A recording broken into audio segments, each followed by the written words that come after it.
start this meeting, councillors and māngai and guests. And welcome to Zoomers. Councillors, firstly, just to notify we have two councillors on Zoom, Councillor Kesh and Councillor Angela, yep, as well as those in the room. Firstly, councillors, I'll call for apologies for the meeting. I have one for partial departure on occasions from Māngai Ollie. Yes, so for early departure, sorry, I'll need to leave before 3:30 for a guest. Jeff, what's your prediction for finishing time? You should be right, Sarah, but we'll note it anyway. I'm available to come back at 4:30 or 5 if you're still here. You check in with us. Early departure there. And I'll record one for Mayor Paula, who's on her way, I understand. And Councillor Donovan. And Councillor Donovan on his way? Absent today. Absent today, okay. Sorry, what was that? Is that? Was that? I can't see Paula on here. No, sorry, this is Kesh has a question. Oh, Kesh, sorry. I couldn't see your hand, Kesh, sorry. That's all right, that's all right. Good morning. Just apology in advance, just in case I've got the little one homesick today. Sure. You might hear Baby Shark in the background. You could be like the Prime Minister with the photo bomb from the youngster. Okay, so with those apologies, I'll move the apologies be accepted, seconded by Councillor Ryan. Those in favour, against, that's carried. Councillors will move to confirmation of the agenda.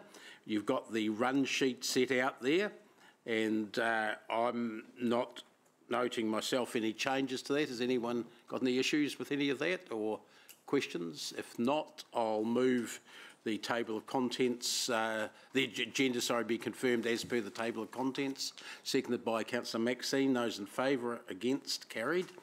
Are there any declarations of interest that haven't already otherwise been recorded? If not, moving on. As far as public forum goes, I don't know whether you've noticed, but Tyler sent out this morning a notice from Peter Harryboss, who's put a written submission in, which has been loaded on Diligent, and that relates to the Metro Spatial Plan Transport Program business case primarily, or maybe completely, so you might want to glance at that. It's not a very long one. At some stage before or during the Metro Spatial Plan item 7. So we don't have to move anything with public forum, do we? Okay, so moving on to the confirmation of the committee's open minutes of 31st of March. I'll move that they be accepted as a true and correct record, as seconded by Councillor Ryan. Is there any question or issue relating to them? If not, I'll put that motion. Raise hands. Those in favour, against, that's carried. Thanks.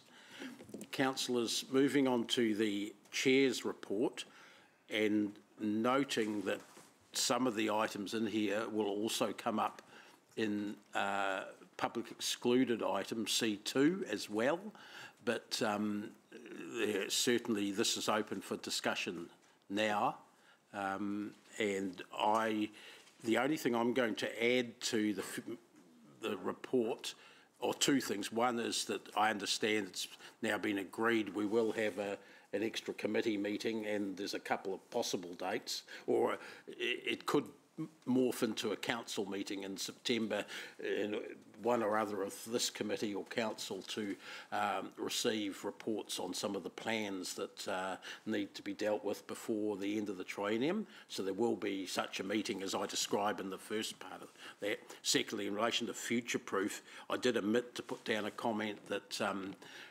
Ruakura East is also going, as a result of the future-proof deliberations, going to have more work done on it over the next review period. I had meant to put that in there, so that's the proposed industrial area across the other side of the expressway outside the current Ruakura establishment. So that's in the mix for work over the next 18 months by Future-Proof, as well as the items that I list down there. So I'm going to open it to the floor for questions and comments, and Amy's going to keep me updated with anyone on Zoom who wants to talk as well. So hang on, I'll just see what we've got. Deputy Mayor Taylor, thanks. Yeah, thanks, Chair.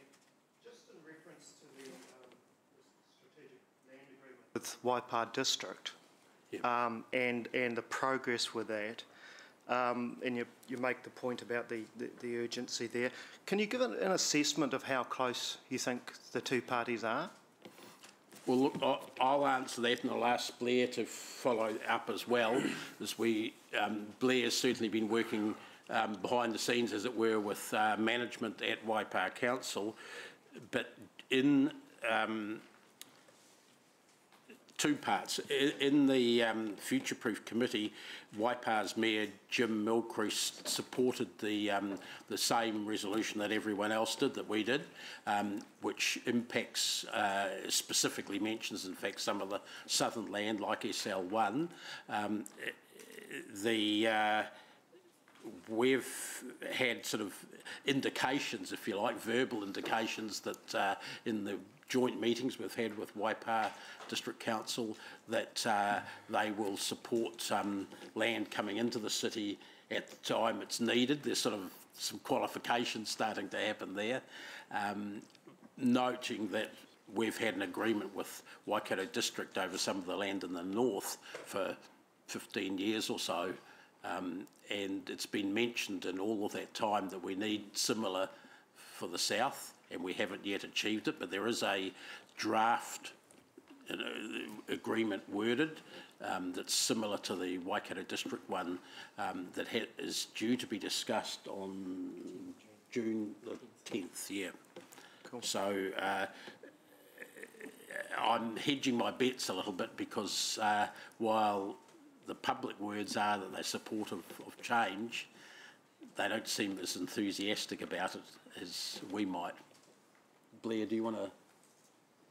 Look, I think all I would add to Chair Dave is that Waipa were wanting to see the future-proof strategy process progressed, and we're at that sort of point now where we've got clarity, and there's a meeting on, I think, the 3rd of June for the future-proof to deliberate and formally resolve some positions.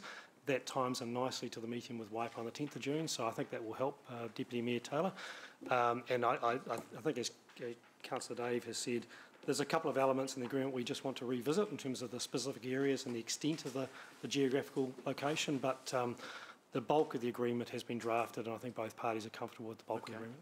Okay, well, that's good news. Perhaps I could add something in relation to SL1, which is really what we've been talking about, and I hope most councillors can picture in their mind the map of SL1, which has got the bit between the proposed new expressway and the current city boundary, plus some industrial and residential proposed land along the Kahikatea, sort of back of the houses off Kahikatea Road, going right out to Temple View Road.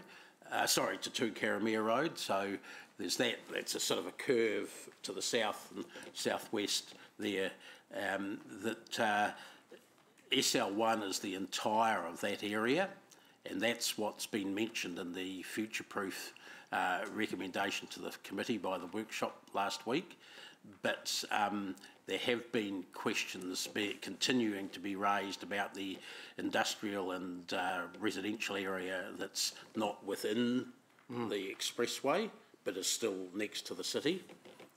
Right, okay. And just confirming, looking at B here in your report, Future-Proof has taken a positive position regarding SL1 in terms of... In fact, the position it's taken is initially that we need discussions between the two councils about all the southern areas. Yep. On the boundary, and that includes areas down to the airport precinct and even out to Collins Road perhaps. It hasn't actually mentioned those boundaries, but it's specifically included in that, so including SL1, okay. So that gets a specific mention within the more general southern area. Okay. Thanks, Chair. Look, I'll just let everyone know I've got got a, when we get into debate, I have got a motion that I'd like to to add to your chair's report, if I may. Okay, and that's to do with SL1. SL1, okay. All right. We've got Councillor Wilson now. Thanks, Chair Dave. Look, on the same matter, I'd like to have a better understanding of your opinion of the importance of balanced growth in the city. And we seem to have a lot of continued growth to the north. And just your observations of the importance of, you know, the likes of SL1 and its proximity to the city and its proximity to the airport in terms of ensuring that we don't repeat some of the historical errors where we seem to just grow in one direction. Yeah, thanks. It's no secret that in fact, I was once quoted in the media as saying Hamilton is growing like an arrow pointing towards Auckland, and that's, you might have written that, Jeff, in another life. Oh, okay. I'll charge you for it. Royalties. Look, if you look at a map of the Hamilton, it sort of looks more or less like a football with a handle, Templeview, hanging off it. But when you look at where the CBD is within that oval-shaped football, it's way down the south end of what's currently in the city at the moment. So in terms of having the CBD as a focal point, it's quite difficult if you're thinking about Rotokauri and Rototuna in the north, and then perhaps HT1 even further to the north and R2 out to the northeast, to think of Hamilton as something that radiates out from the CBD. It actually radiates north from the CBD mostly at the moment. We've gone one step towards correcting that by finally including Peacock in that, but Peacock is in the sort of south, almost southeast, just the way the river goes, and it's got that big bridge connection to the east.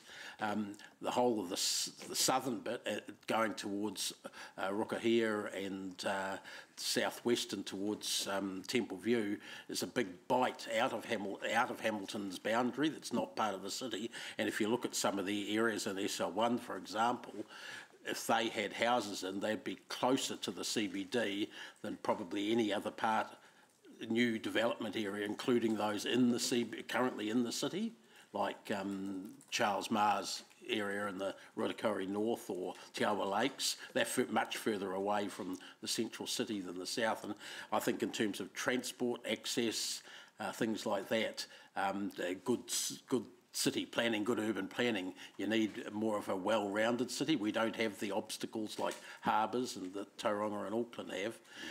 We have the ability to have a city with really good and fast connections between the CBD. That supports that hierarchy that we all say we want, but with a bite out of it, we're missing that opportunity at the moment, so I think. And my final question, Mr Chair, we know of other growth areas which come with their fair share of complexities, swales, etc.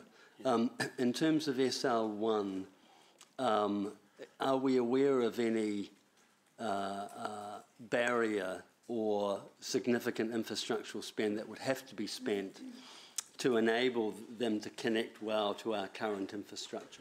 Well, Chris may want to add to this, or Blair, but there's no doubt that any new significant size development will need three waters addressed, particularly wastewater, I think, is going to be an issue. It's not to say you couldn't do, 100, 200, 300 houses, but if you're talking about the total volume of SL1, it's going to take thousands of houses, just like Peacock will, just like Rotokauri will, and for any of them to fill up, we're going to have to address both the southern plant issue and the upgrade of the northern plant issue, and we're going to have to establish a priority order of doing that work and what it's going to service and what couldn't happen. But that'll lead to probably a timing answer and a phasing answer, that sort of thing. Just for clarity, on this last question, I think I've understood you to say those types of infrastructural spend, particularly the water treatment, will have to occur to get the most out of even Peacocks, which we've already invested hundreds of millions of dollars in. I believe so. Thank you. But Chris may want to add to that. I don't want to steal his infrastructure thunder completely. Look, I would have answered at the same, Chair, that any new growth cell is very costly to open, so SL1's no different. A big component of SL1 will be the Southern Wastewater Treatment Plant, and Southern Wastewater Treatment Plant's not only for furthering Peacock, it's for the whole city. It's a component in the growth of the whole city wherever we are in the city. Yeah, so I would have answered the same, and I'd like any growth cell, it'll need a stream of work and investigation before you, before it comes right to the front of the queue. But there's a lot of work required to dimension the problem. But it's Thanks, Stephen. Did you want to say something, Blair? All I would just add is that for any of the areas that you're referring to, there's a considerable amount of work required, Councillor Wilson. So on the face value, you may look at something, but actually as you look at it more closely from a land use perspective and all the considerations, including infrastructure, the devil's in the detail. Yeah. Perhaps one thing I'd add, think about Peacock. We said the lion's share of Peacock can't go until we've got the bridge and the wastewater connections and water connection, all that sort of stuff done. But we can get several hundred houses away on the Dixon Road edge of it, which has happened. I don't know, we're getting, must be 900,000. I don't know how many houses are there at the moment. So they got going, connected to the existing transport and Three Waters networks within the existing city. Didn't require massive extra kit for that. It was just the pipes and roads doing the connections that they required, and that's a way perhaps, and the same with Rotorua Rise at the southern end, got away before the swale. Several hundred houses again there before the swale had to be built. So there are ways of phasing work to get things started, but certainly to fill up, that's when you need the big kit. Cool, thank you. Yeah, Councillor Gallagher, thanks. Just Blair, remind us when Rotorua, when Rotorua came into the city, our part of Rotorua. The planning for Rotorua dates back over 20 years. Rotorua has been in the city for longer than that, but it's been at least 20 years in the planning. So there's a very, very long time. So Rotorua, was it Rotorua in 1989?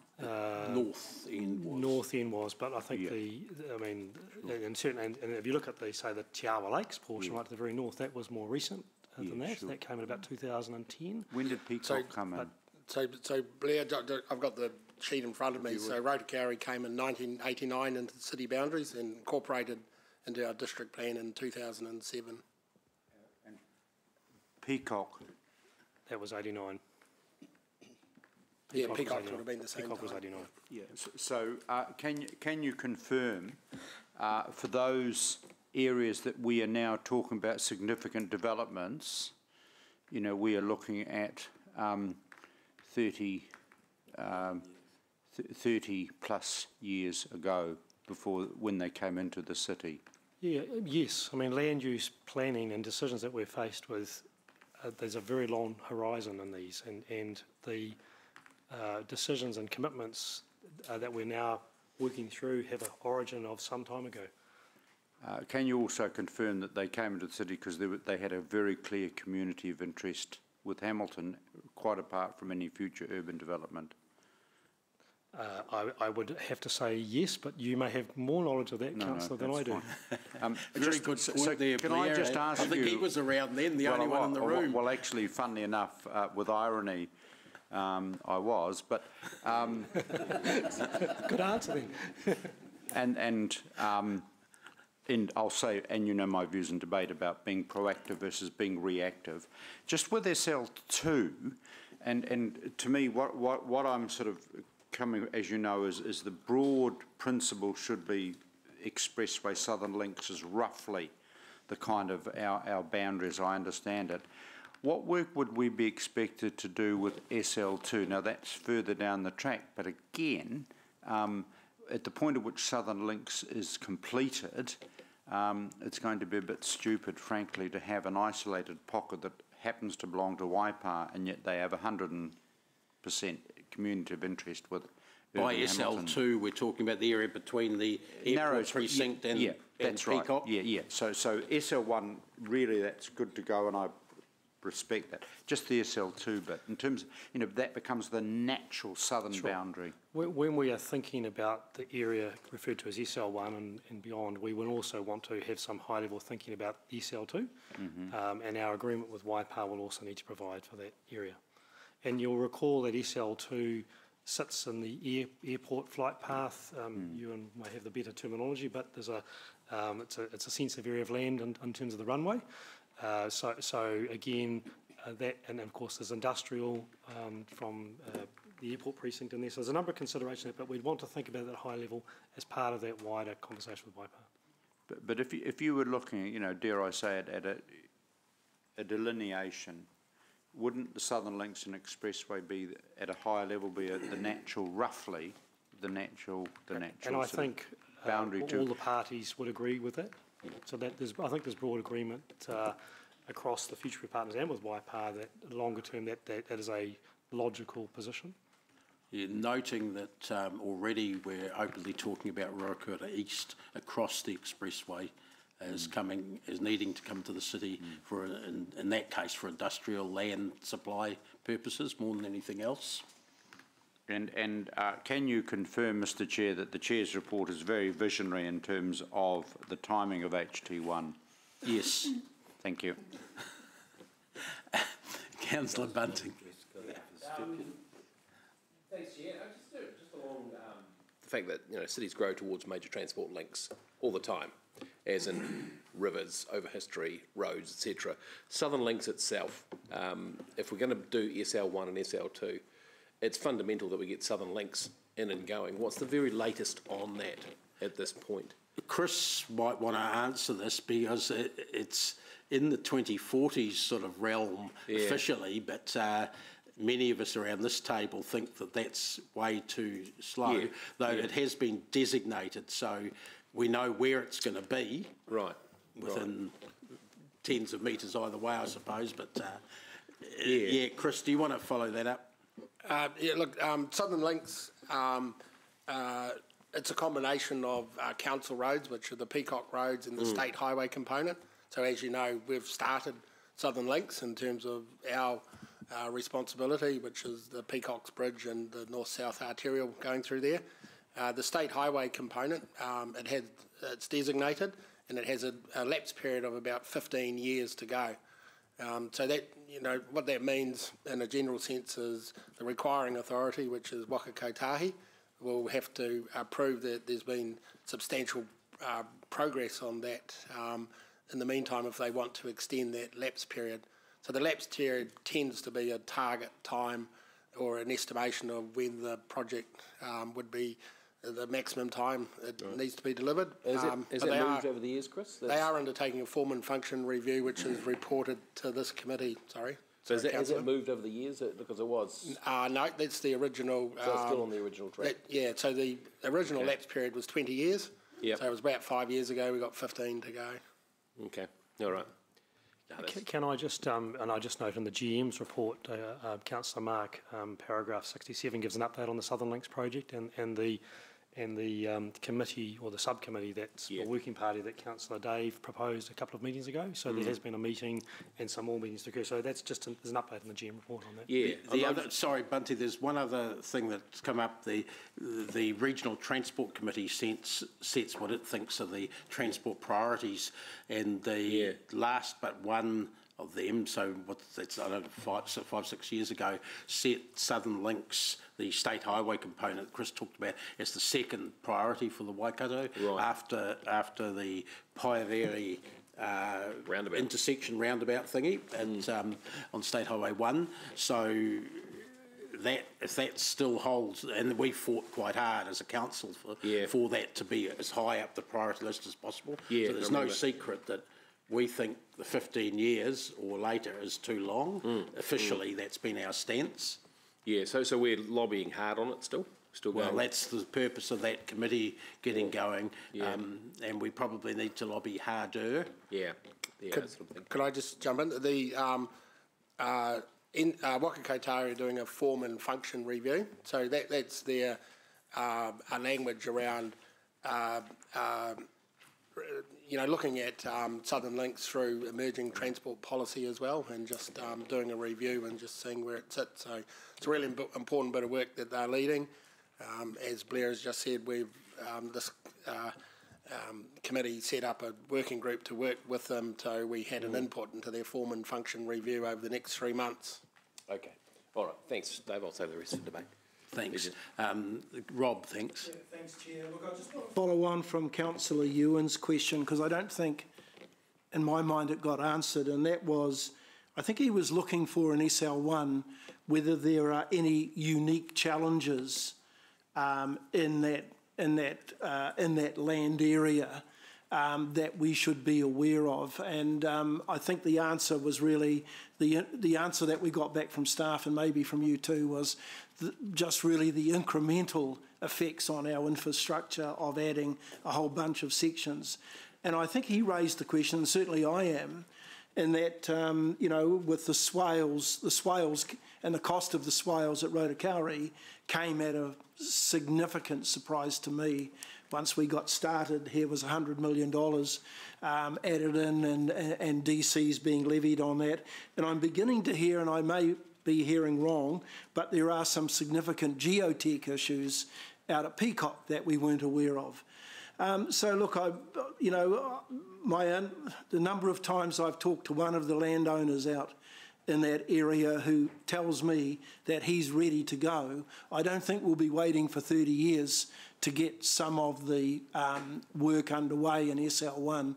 So I've got a concern that maybe we should be identifying now if there are any significant cost challenges to getting that particular land area up and running in terms of a residential and or business hub. There's no doubt that there's peat in the area, though not in the whole of the area. There's also, and Chris might want to go into this more, we've been asking staff to do some more work on quantifying those issues, which would then throw up if there's any big ones. There's certainly one area, and it may be the bit you're alluding to, where there's a stormwater issue, potentially, but that's, again, not in the whole of SL1. It's got some hilly areas as well as flat areas. It's sort of a bit different from the others, which are more amorphous, single mass sort of areas. But Chris, I don't know, do you want to talk about SL1's peculiarities? Well, I guess I'm looking at whether there's some cost challenges there. I know that, I know the contour of the land out there, so I know that there will be some building challenges, but I want to know if we're going to have to spend, I just wonder, Chris, hundreds of millions of dollars on getting it right. I just wonder, councillors, whether we're getting ahead of ourselves in terms of the detail that we don't yet have, and I think we also have an item later on the agenda where some of these matters also come up. But I think my overall comment, Rob, would be based on the briefing we had the other day. There are a range of challenges that we face in any growth area, and I think we obviously understand those in those areas in the city we're working on, but equally those same challenges will be present in any of these emerging areas, and we've yet to do the detailed work to understand those. So I think it would be easy to look at things and say it appears easier on face value, but undoubtedly there'll be a range of things that we need to work through in any area, including SL1. So I think it's premature for us to try and draw conclusions. Yeah, but are we not being unwise in terms of taking in land with an unknown cost quantity when there might be other bits of land around the city where there will be less of a challenge? I mean, to take the land into the city essentially means to me a promise by the council that we will develop. And we didn't develop Peacock for 35 years, and we came up for an awful lot of criticism from the people out there, because it's taken us so long. Rob, you're starting in a bit of debate, no, which I know the general manager sort of started off. Okay. I just think we should be doing a bit more homework before we actually leap in and say... I think when you see... We've got a motion coming up, and Blair's right in this respect, in relation to C2, that involves doing some of that scoping, not just for SL1, I might add, for the other two areas we're talking about, R2 and WA, is coming up. So it's a good point, and there's going to be more discussion on that. That work hasn't yet been done for any of them. All right. I just want to signal... And look, all I would say, Chair, Rob, is that I share your thoughts, and we want to have a very robust process to ensure we make well-informed decisions. Thank you. Thank you, Chair. Thanks. Mayor Paula. Chair, some of my questions have been answered, but just in terms of all of these growth areas, the biggest barrier to cracking them open, I guess, apart from the change of boundary, is the water infrastructure in large part, isn't it? That's a fair summation. It depends which part of some of these areas. There may be transport issues too. So it's an infrastructure, and it's an infrastructure issue. Not that anybody finds the word infrastructure very exciting, but that's one of the biggest burdens. Blair, infrastructure, yeah, great word. Once you know what it means. Okay, come on. Just in terms of when is it when we will know what the future costs of all that infrastructure looks like in the whole, or are we just doing section by section, area by area? As I outlined in the briefing, that's a major piece of work, Mayor Paula, that we will want to do off the back of our HUGS review. So I can't give you a specific time frame, but it's not a small piece of work. The other point I would just add, Mayor Paula, is that there are a range of really important reports on today's agenda that cover some of the very big strategic matters that pertain to land use planning across the city. Wastewater, our program business case around transportation. These are all really fundamental matters that also involve substantial investment that underpin this good land use planning. So I think, together they have to be looked at as we start to think about these areas. We can't just look at these areas in isolation. There are some very big strategic matters that are on today's agenda that underpin then some of our consideration on some of these future areas and our current growth areas. We are undertaking quite a transformational shift in terms of the city, in terms of how it's thinking about growth. It is transformational. So I guess politicians like to talk with the community about what's coming their way and the big burden of infrastructure. I'm just wondering when I'll be able to communicate with the ratepayers the future burdens of some of this, future burdens and opportunities of some of this infrastructure work. Because we tend to think of 3 + 3 + 3. Paul, again, there's the motion coming up with C2, which I personally don't think needs to be in public excluded. I might say with the media in the room, but that it does address getting a report back that scopes, not does the work, but scope what's involved, what are we going to need to find out, would be for these growth areas, particularly the ones that are talked about coming into the city in the near future. Yeah, that's coming at the next meet. If we accept that proposal from staff, we'll be coming to the next meeting in July. Yeah. Okay. So I'll leave it to there. But my question was around the impact on ratepayers, so we can get them to understand very early in the piece what's coming down the pipeline. Pun intended, Mark. I think, Mayor Paul, it will not be in this triennium. We won't have the information. But what I would say is that there are 2 reports today which dimension wastewater and transport, some of the scale of the dollar investment required for those 2 projects, and they are, as you will note, very large potential sums of money. Yeah, and it's very frustrating not to know what that looks like, I have to say, and read the Infrastructure New Zealand report, and we're talking about trillions of dollars of New Zealand Inc., but it'd be interesting to see what it breaks down to for us. Yep. Councillor Maxine, thanks. Sorry, that was debate. Yes. Thank you. Thanks for your answers, Blair. We've talked a little bit about other partners in this, being Waipa, but there'll be further than that, perhaps the landowners and other interested parties. At what point in this kind of scoping do we involve those stakeholders in conversations and in the decisions that might need to be made further down? From day one. So there is iwi, mana whenua, government, other councils, as you say, landowners, investors. It's an integrated conversation from day one. And Maxine, you might recall that the three areas that are being potentially talked about coming into the city in the nearer future with no dates put on them have all been here to this committee and presented to us an outline of what their thinking is at this time, and from well before those times they've been coming and beating a path to staff's door and some of our doors as well, and we see them continuing to be not just involved, but perhaps fronting some of the structure planning work in those areas, because they certainly have resource which perhaps we don't at the moment. Thanks for anticipating my follow-up question around that in terms of who's contributing to the pot and in what kind of a way.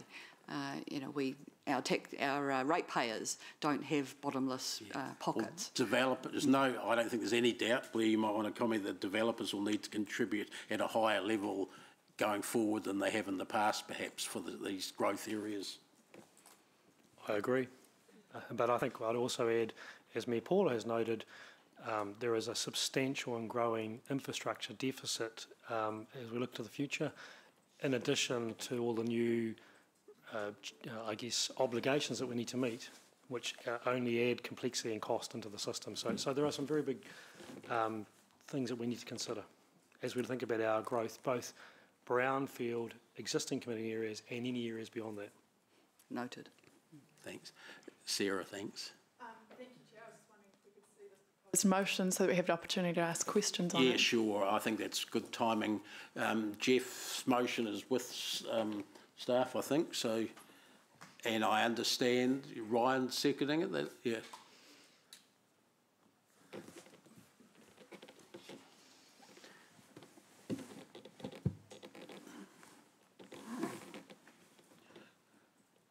Chair, I'm happy to just give a one-line explanation. Sure, that would be good, thanks, and then we'll come to you, Sarah, if you want to ask questions or whoever else.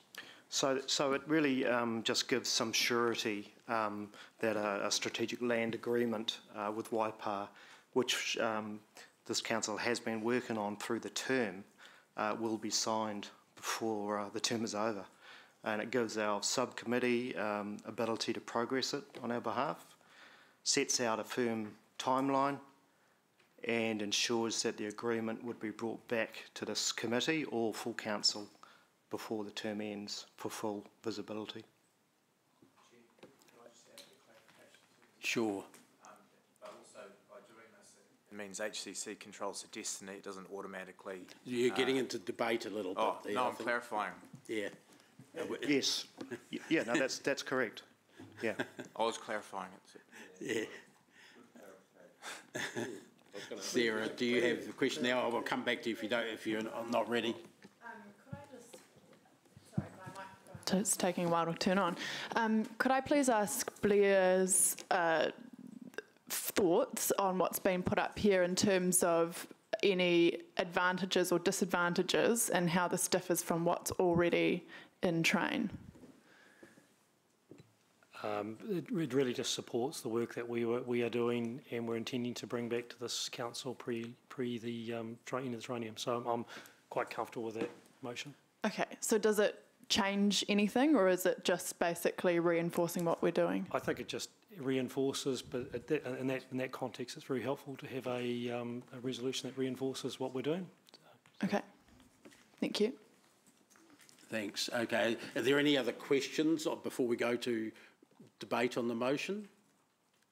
So we've got that motion. It's been moved by Jeff, seconded by Ryan. Are there any other amendments or motions? If not, we'll get into the debate. Sorry, perhaps one thing, there should be in advance that the chair's report be received. Oh, you've already got that? Oh, they got popped in. Staff are way ahead of me, sorry. Martin, sorry. Yeah, just to the mover or to the chair, the motion is prioritising SL1 in terms of work. It's certainly not ruling out SL2 down the track. I'm just trying to work out if you're doing a high-level kind of understanding, then logically it is the Southern Links. Yeah. But it's you're saying because of the immediate work. Yeah. Perhaps slightly round the wrong way in some ways, but the item C2 does cover the broader southern area, which is C2 is the item in public excluded. Oh, okay. That comes from future proof, that covers not just SL1 but the broader area. Paula, do you have a question? Sorry? No, just for the debate. Okay. Well, I'm going to go to Jeff first, then I'll take the order of debate as it is. If there's no further questions. Jeff, thanks. Yeah, thanks. Chair.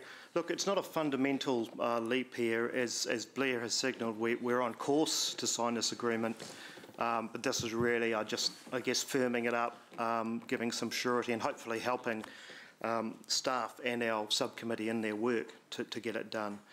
And investigations, as has been referred to, will go on alongside, and I just think it will put the council in a really good position to prepare for the future. And bringing the city, the area into the city is still a long process. We don't, there's still a date or whatever to be worked through. It's not going to happen overnight.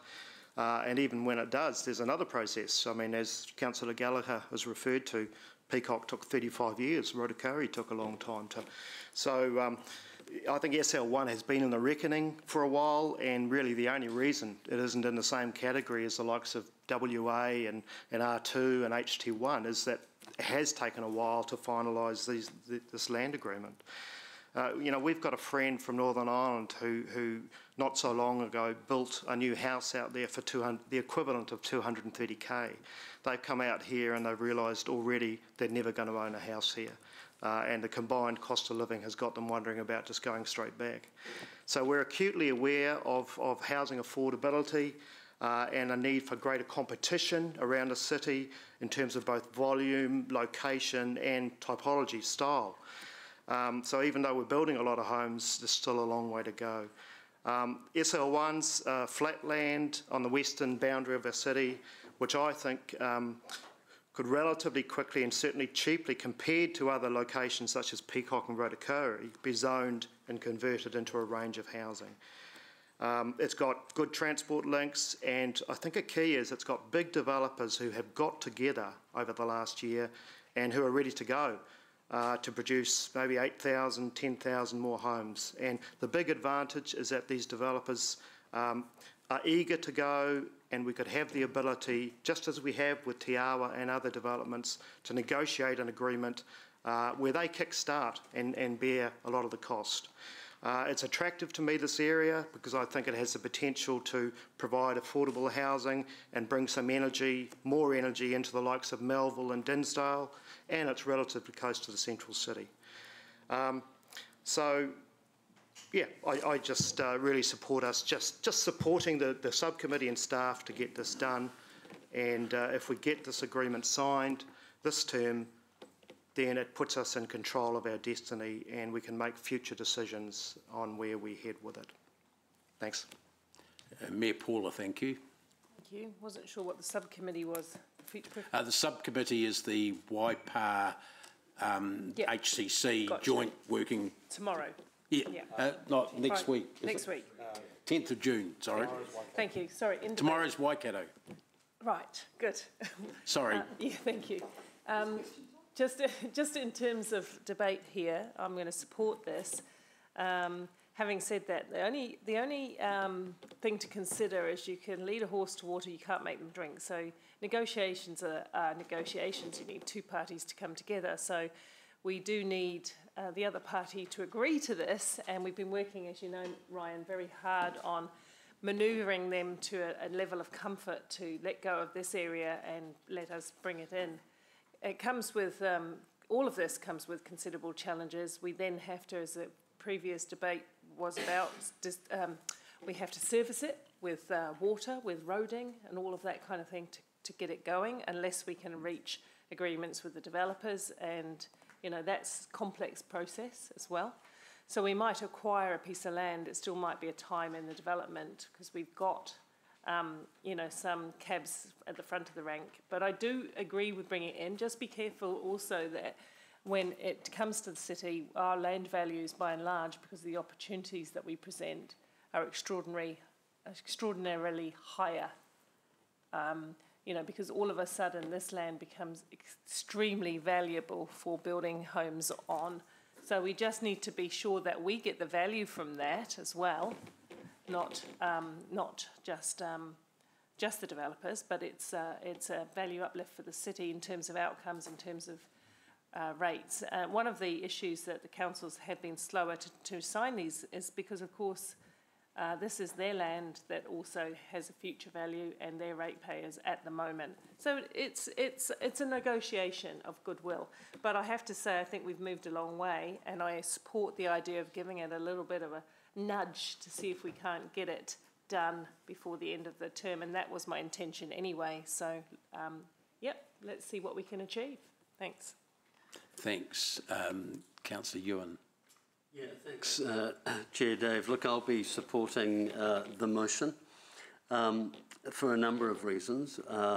First of all, I've always felt that this city needs to ensure the way it grows is more balanced. And I think I remember saying this a number of years ago when advocating for peacocks to come in and to be developed. And I think we all agree that growth pressures are going to continue, even though we are potentially walking into a bit of a period of a recession.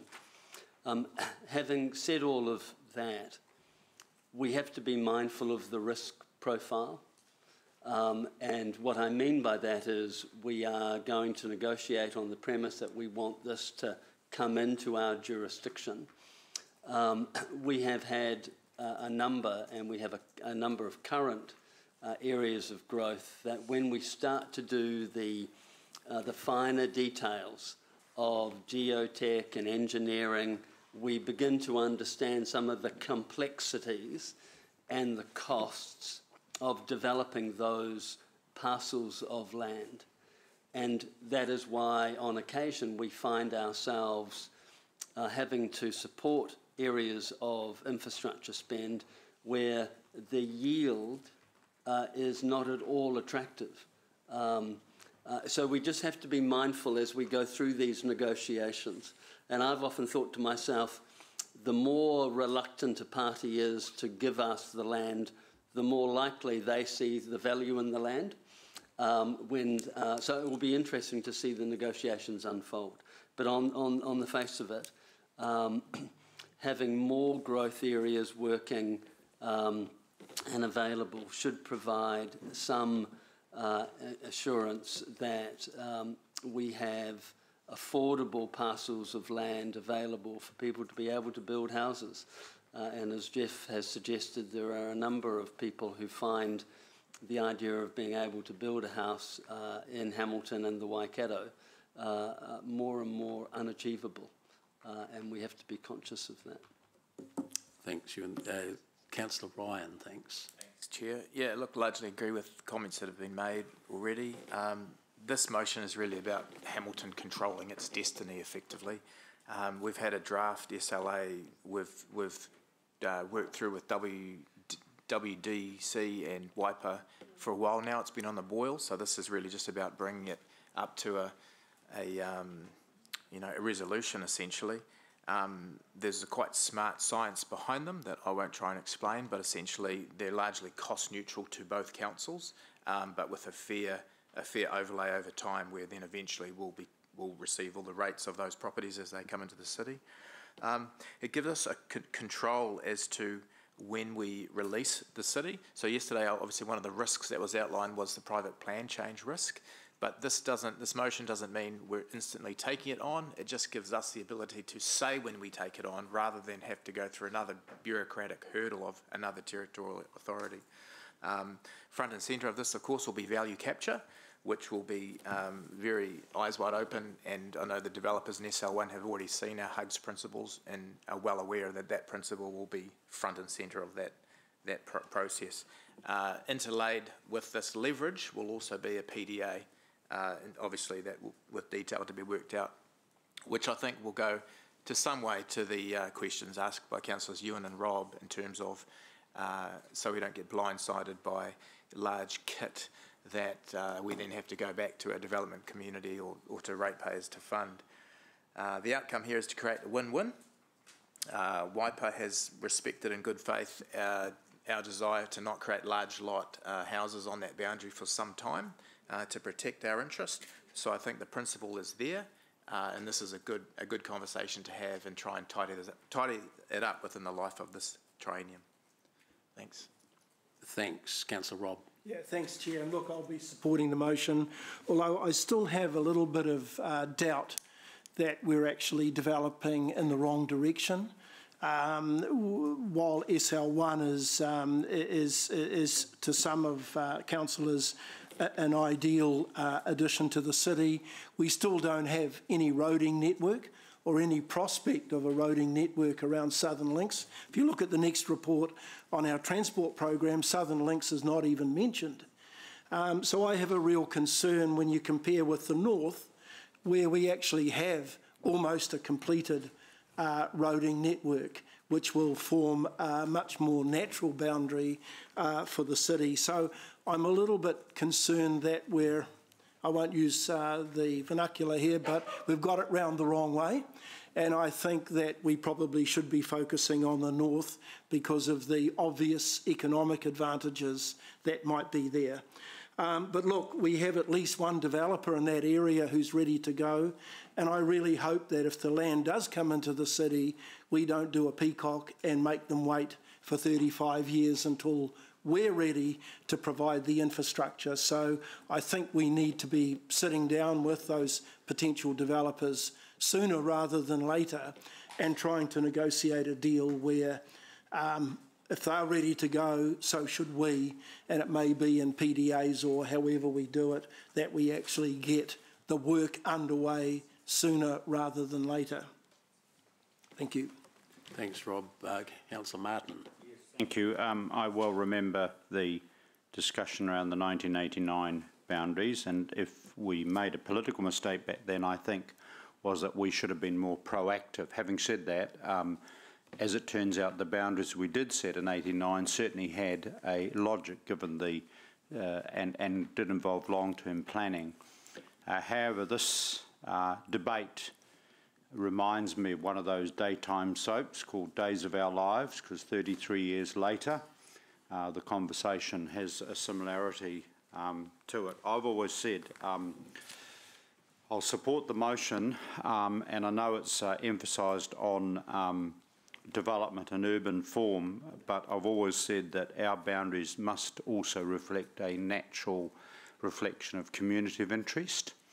And obviously the southern links and the expressway are the sort of probably the roughly the natural boundaries, and obviously in pink we'll be discussing a wee bit more around HT1 and all of those issues. So personally, the sooner we get on with this and actually sign the deal and an understanding with Waipa District, the better.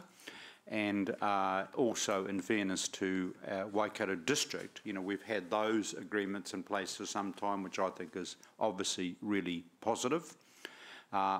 Clearly, I've mentioned SL2 purely because I think that where you have communities that have 100% plus community of interest with the city, with Hamilton, then they should be part of our community and they should be helping us pay the bills as well, okay? And I think what we, and you know, as you know, some of my best friends live in Tamahiri, but what we don't want is another repeat of that scenario where we literally have a low-density Hamilton suburb, but they don't pay the bills into the city, with all good respect to our good friends in Tamahiri. Thank you, Martin. Councillor Bunty. Thank you, Chair Dave. Look, my argument is very similar to Councillor Robb's, actually. Until we get that, dare I say, that filthy word road in there, we are going to be, it's going to be a two-legged stool. Peacock, we've done really well, and we built that on the premise of the fact there was going to be Southern Links at the other side of it. And here we are, hanging up our washing with just one peg, waiting for that dreaded road. And my concern is, well, concern and excitement actually, is that this has highlighted the fact that, you know, roads are still necessary as major transport routes to make these suburbs and this growth work. and it's an uphill battle because all the signals from this government are the fact that, you know, roads are definitely on the back burner. So I would encourage, I'm very supportive of this, but I would also encourage, you know, a very high degree of work from that lobby group who was going for the Southern Links Road, because if we really want this to work, as you'll find anywhere around Hamilton, Kirikiriroa, people, industry, houses gravitate towards major transport links. Look at Ruakura. That wouldn't have happened if that wasn't going in there, if that major road didn't go in there. Just imagine the possibility if we get a great road in there. Now that flies in the face of all the signals we are getting from central government at the moment. So it is an uphill battle. That's not a permanent arrangement, I'm sure, and there may be an administration that's more friendly to that kind of thing, but it does show that roads are very much a part of the mix when it comes to our major development. So just want to put a good word in for that group who's lobbying hard on that Southern Links and say keep on going if we want this to work. Thanks. I've got Mangai Ollie. Thanks, Chair. David, being very sort of support many of the points that have been already raised, but like sands through the hourglass. I remember years ago we did an inquiry by design project downstairs with some consultants for externally, and even then it was identified the importance of locking and the anchoring the city in the south. I think this goes a long way towards doing that, so I'll support the motion. Thanks. I just saw Councillor Sarah's sign come up straight after Councillor Bunty mentioned roads. So.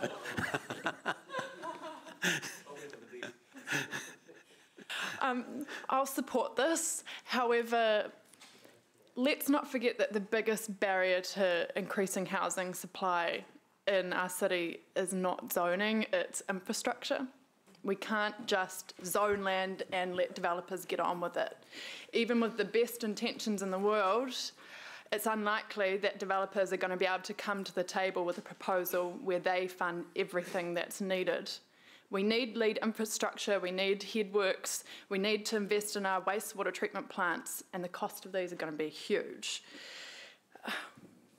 We've been told that 3 water reforms are going ahead. If they do, we need absolute certainty that they're going to fund this growth so that we can supply further land for housing in this city, whether it be brownfield or greenfield.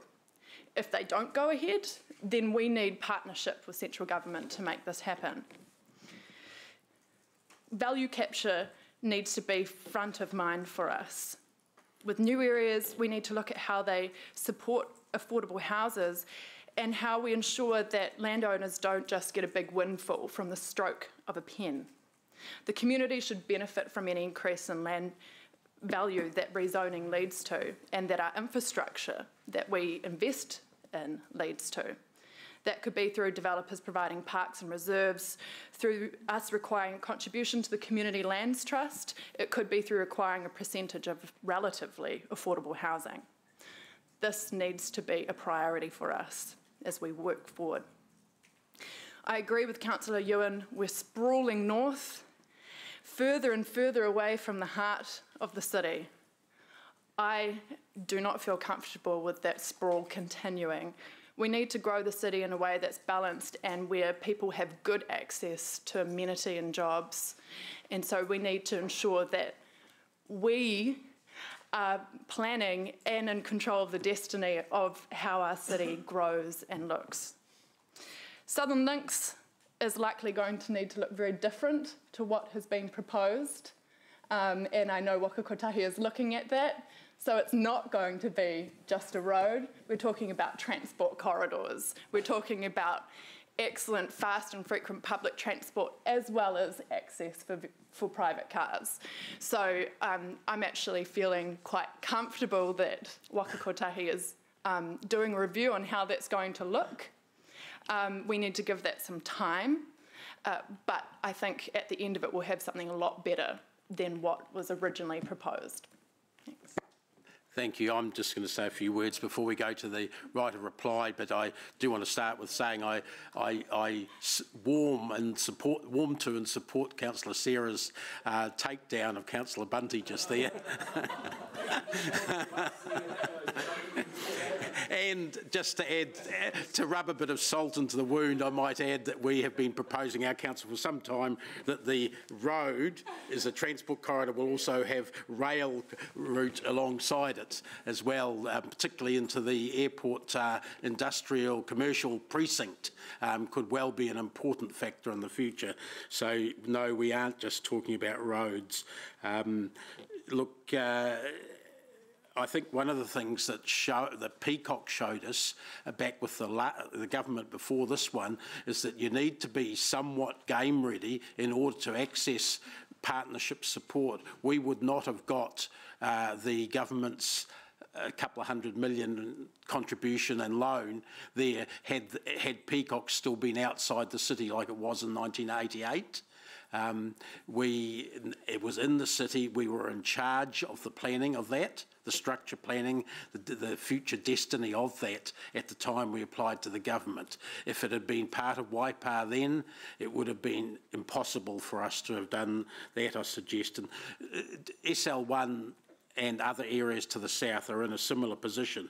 We can control the timing of things like R2 and WA and HT1 maybe further down the track ourselves because there's an agreement that when we're ready, they'll come into the city. We don't have that sort of agreement at the south of the city yet. We need that so we have the sort of control that Ryan and Sarah have just talked about.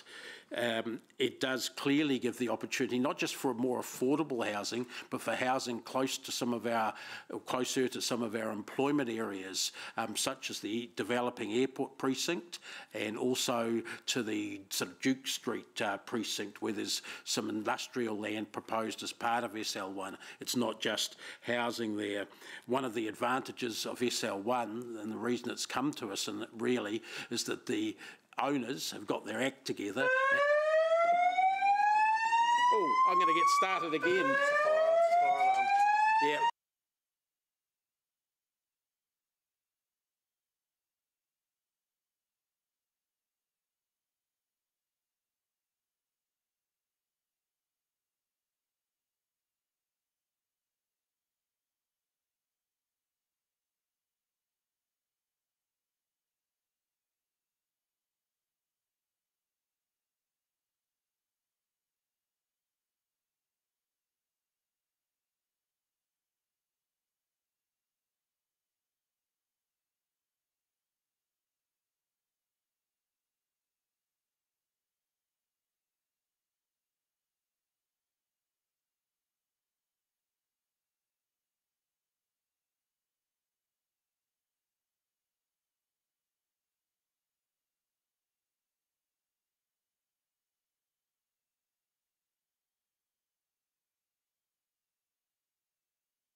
Whoop. What do I do? Rob, we're going to go back here. I'm just going to... yeah, no.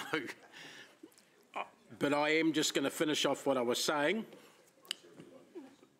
I did note where I was up to.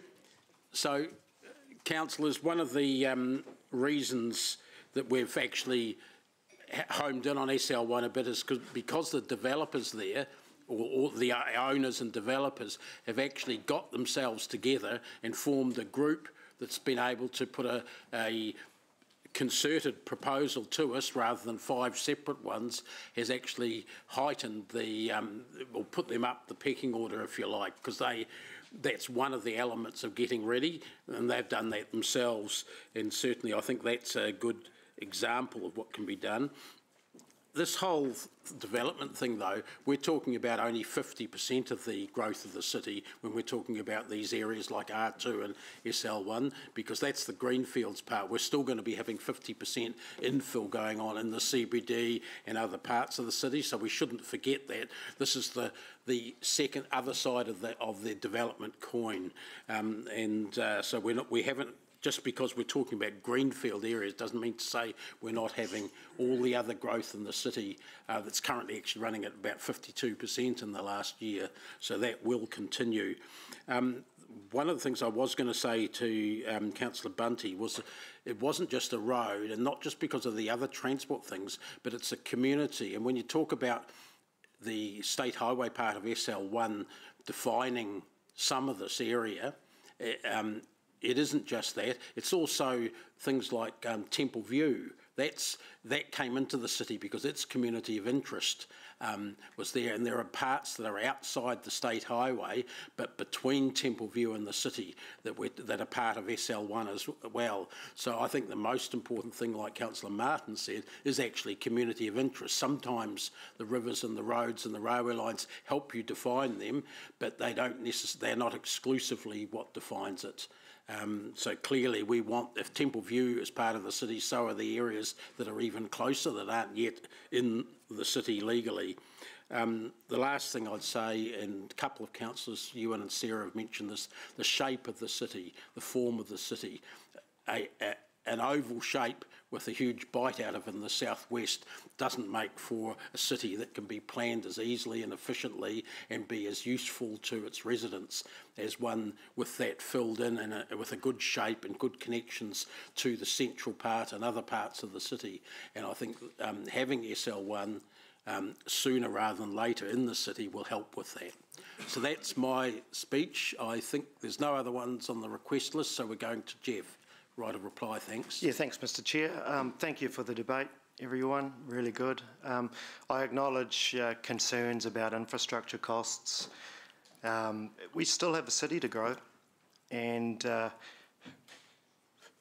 guess it's my leaning on the political spectrum, but I'm thinking if we're going to spend any money, this is what we should be spending it on, housing. And as a council, we still need to steer away from being risk-averse. Don't turn into a risk-averse council. I think recognise that the game is changing.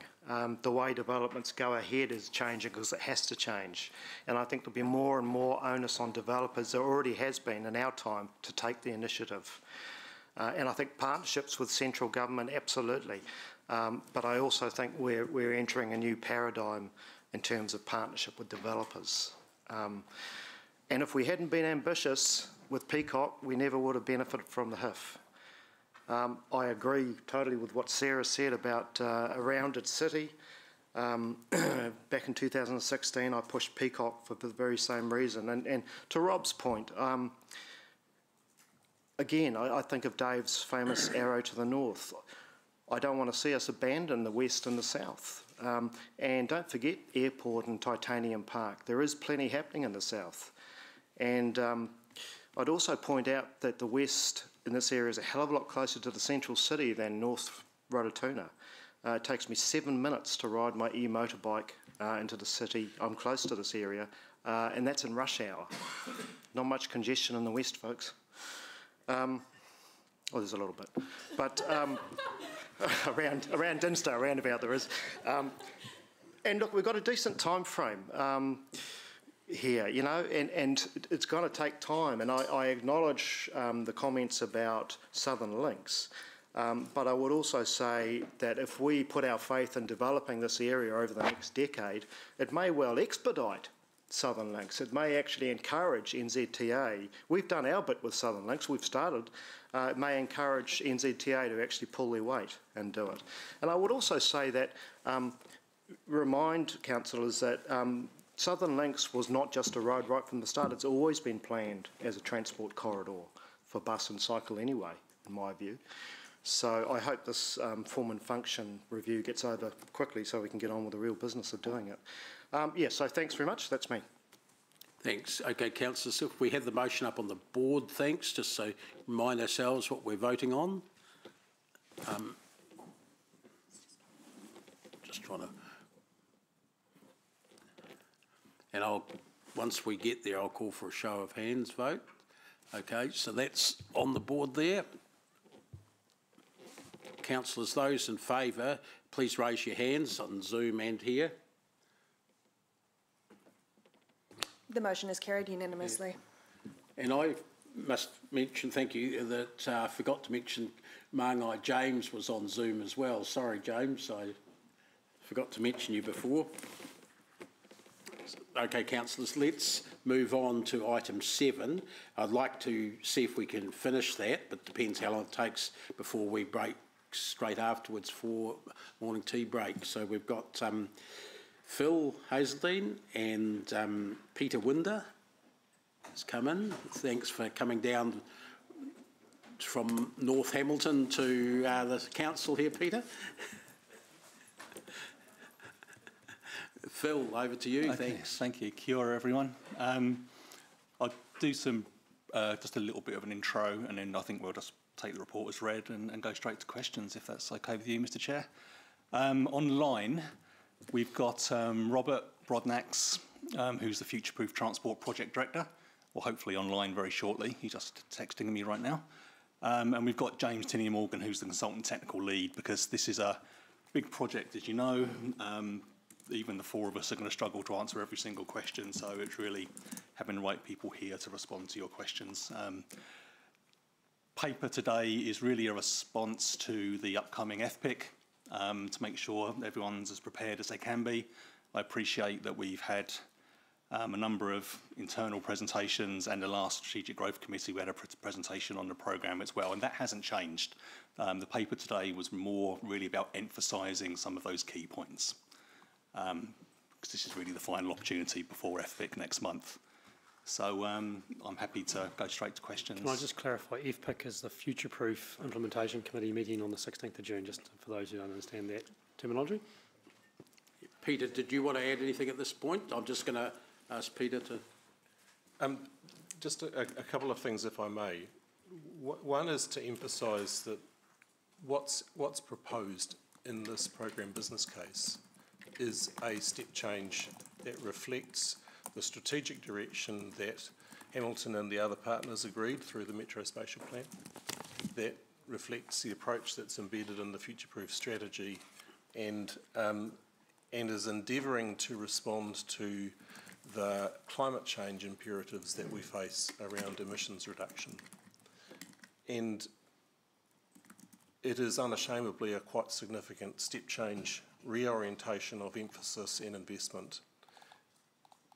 Achieving this strategy, if it's adopted, will require multiple partners to have very consistent approaches to the way in which they approach land use, to the way in which they approach transport investment, and to the way in which the transport system operates over a very long period of time. Achieving this vision will require 5 road controlling authorities and the Regional Council to be on the same page as to the delivery and the priority of rapid transit.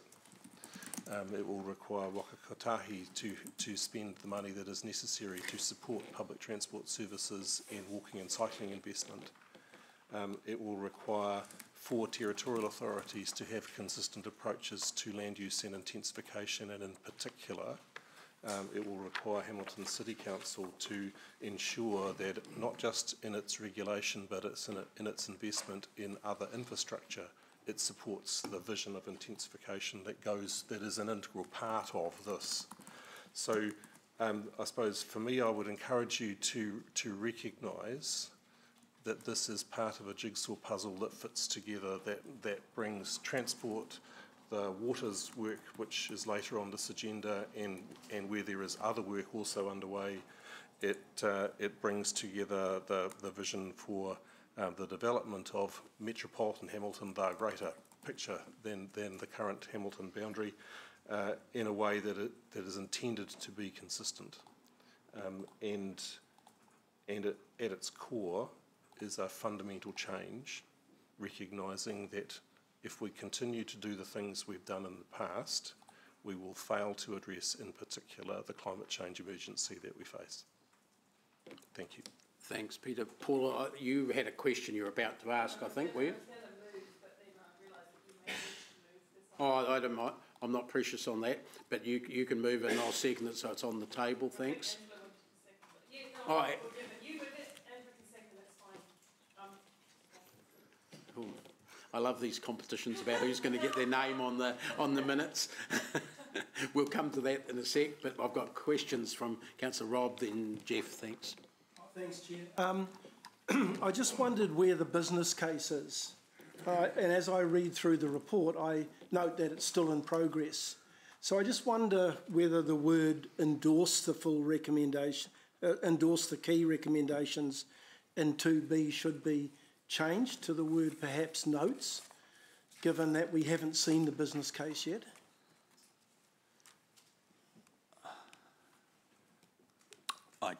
I appreciate you haven't seen the business case. It's still certainly ongoing. What you see in the paper is the recommendations of the programme, but not the entire business case. I don't think I'd have a problem with notes. It's more of a case of... So, just a technical question on that. This is endorse the recommendations from the business case, not the business case itself. So well, we haven't even seen those. I'm just checking the recommendations on the business case are here. What do we actually have here? What's its status? So I'll follow up your point, Rob. I just wondered whether the wording could be notes a completed, notes a completed Hamilton Waikato Metrospatial Transport Plan Program business case, which will include perhaps something along those lines. Just might be the word endorses suggests that we're ticking the box that this is what we want. Rob, I'm sorry to interrupt here.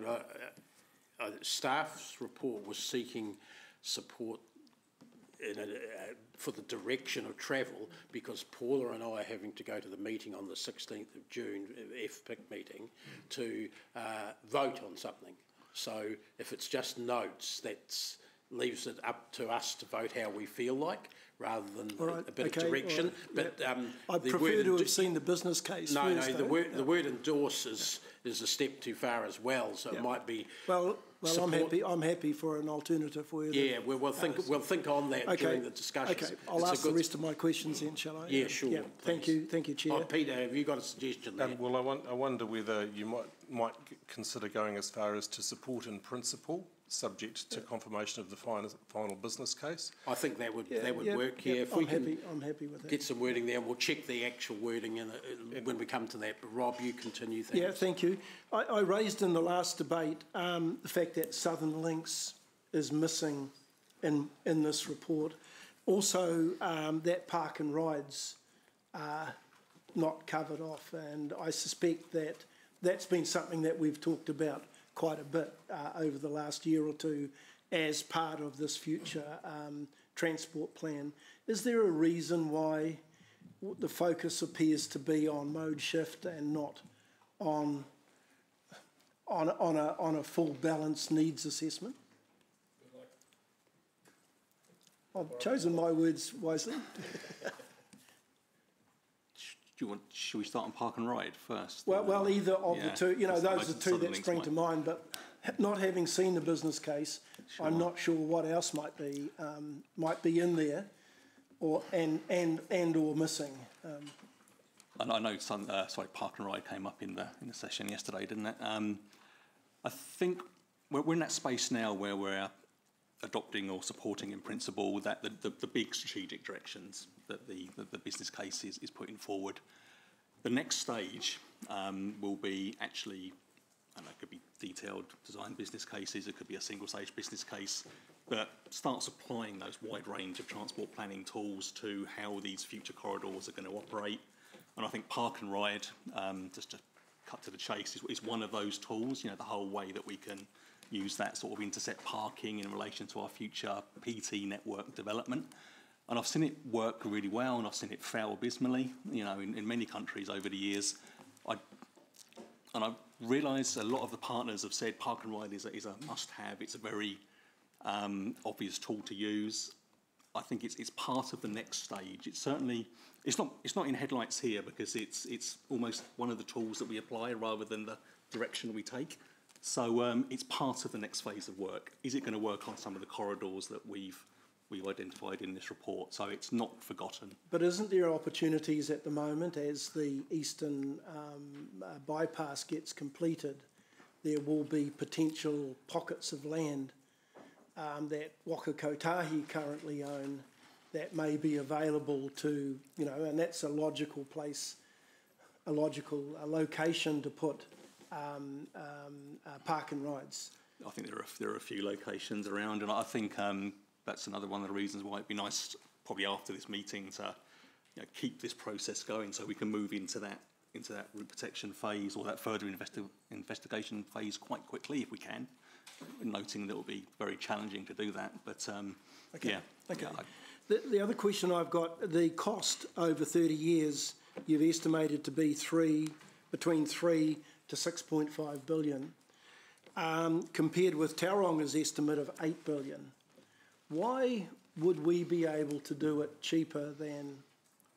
I appreciate there's a lot of estimation in these, and there's a range here. 3 to 6.5 billion is quite a range in terms of cost. But why are we perhaps potentially underselling ourselves when Tauranga may have come up with a figure that is significantly larger, and we're a bigger city than Tauranga and likely to grow bigger? I think at its core, the answer is quite simply in the geography of Tauranga. It is a very peculiar, despite the comments that you made in the earlier item about having a piece missing out of Hamilton, there is an enormous bit missing out of Tauranga, which is the whole of the harbour that separates Mount Maunganui and Papamoa from the Te Papa Peninsula and the rest of it. So there are very few places where you can actually move across Tauranga, and they're all expensive. Enough said. The other piece that goes with that is, and again it goes to geography, Hamilton currently is only 19 kilometres long and 9 kilometres wide. If there was a city in New Zealand that has scope for walking and cycling, it's Hamilton.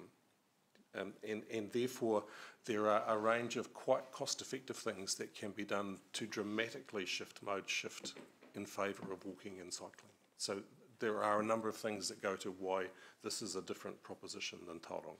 Okay. Last question, Chair, is around the funding. And that's in paragraph 54, where the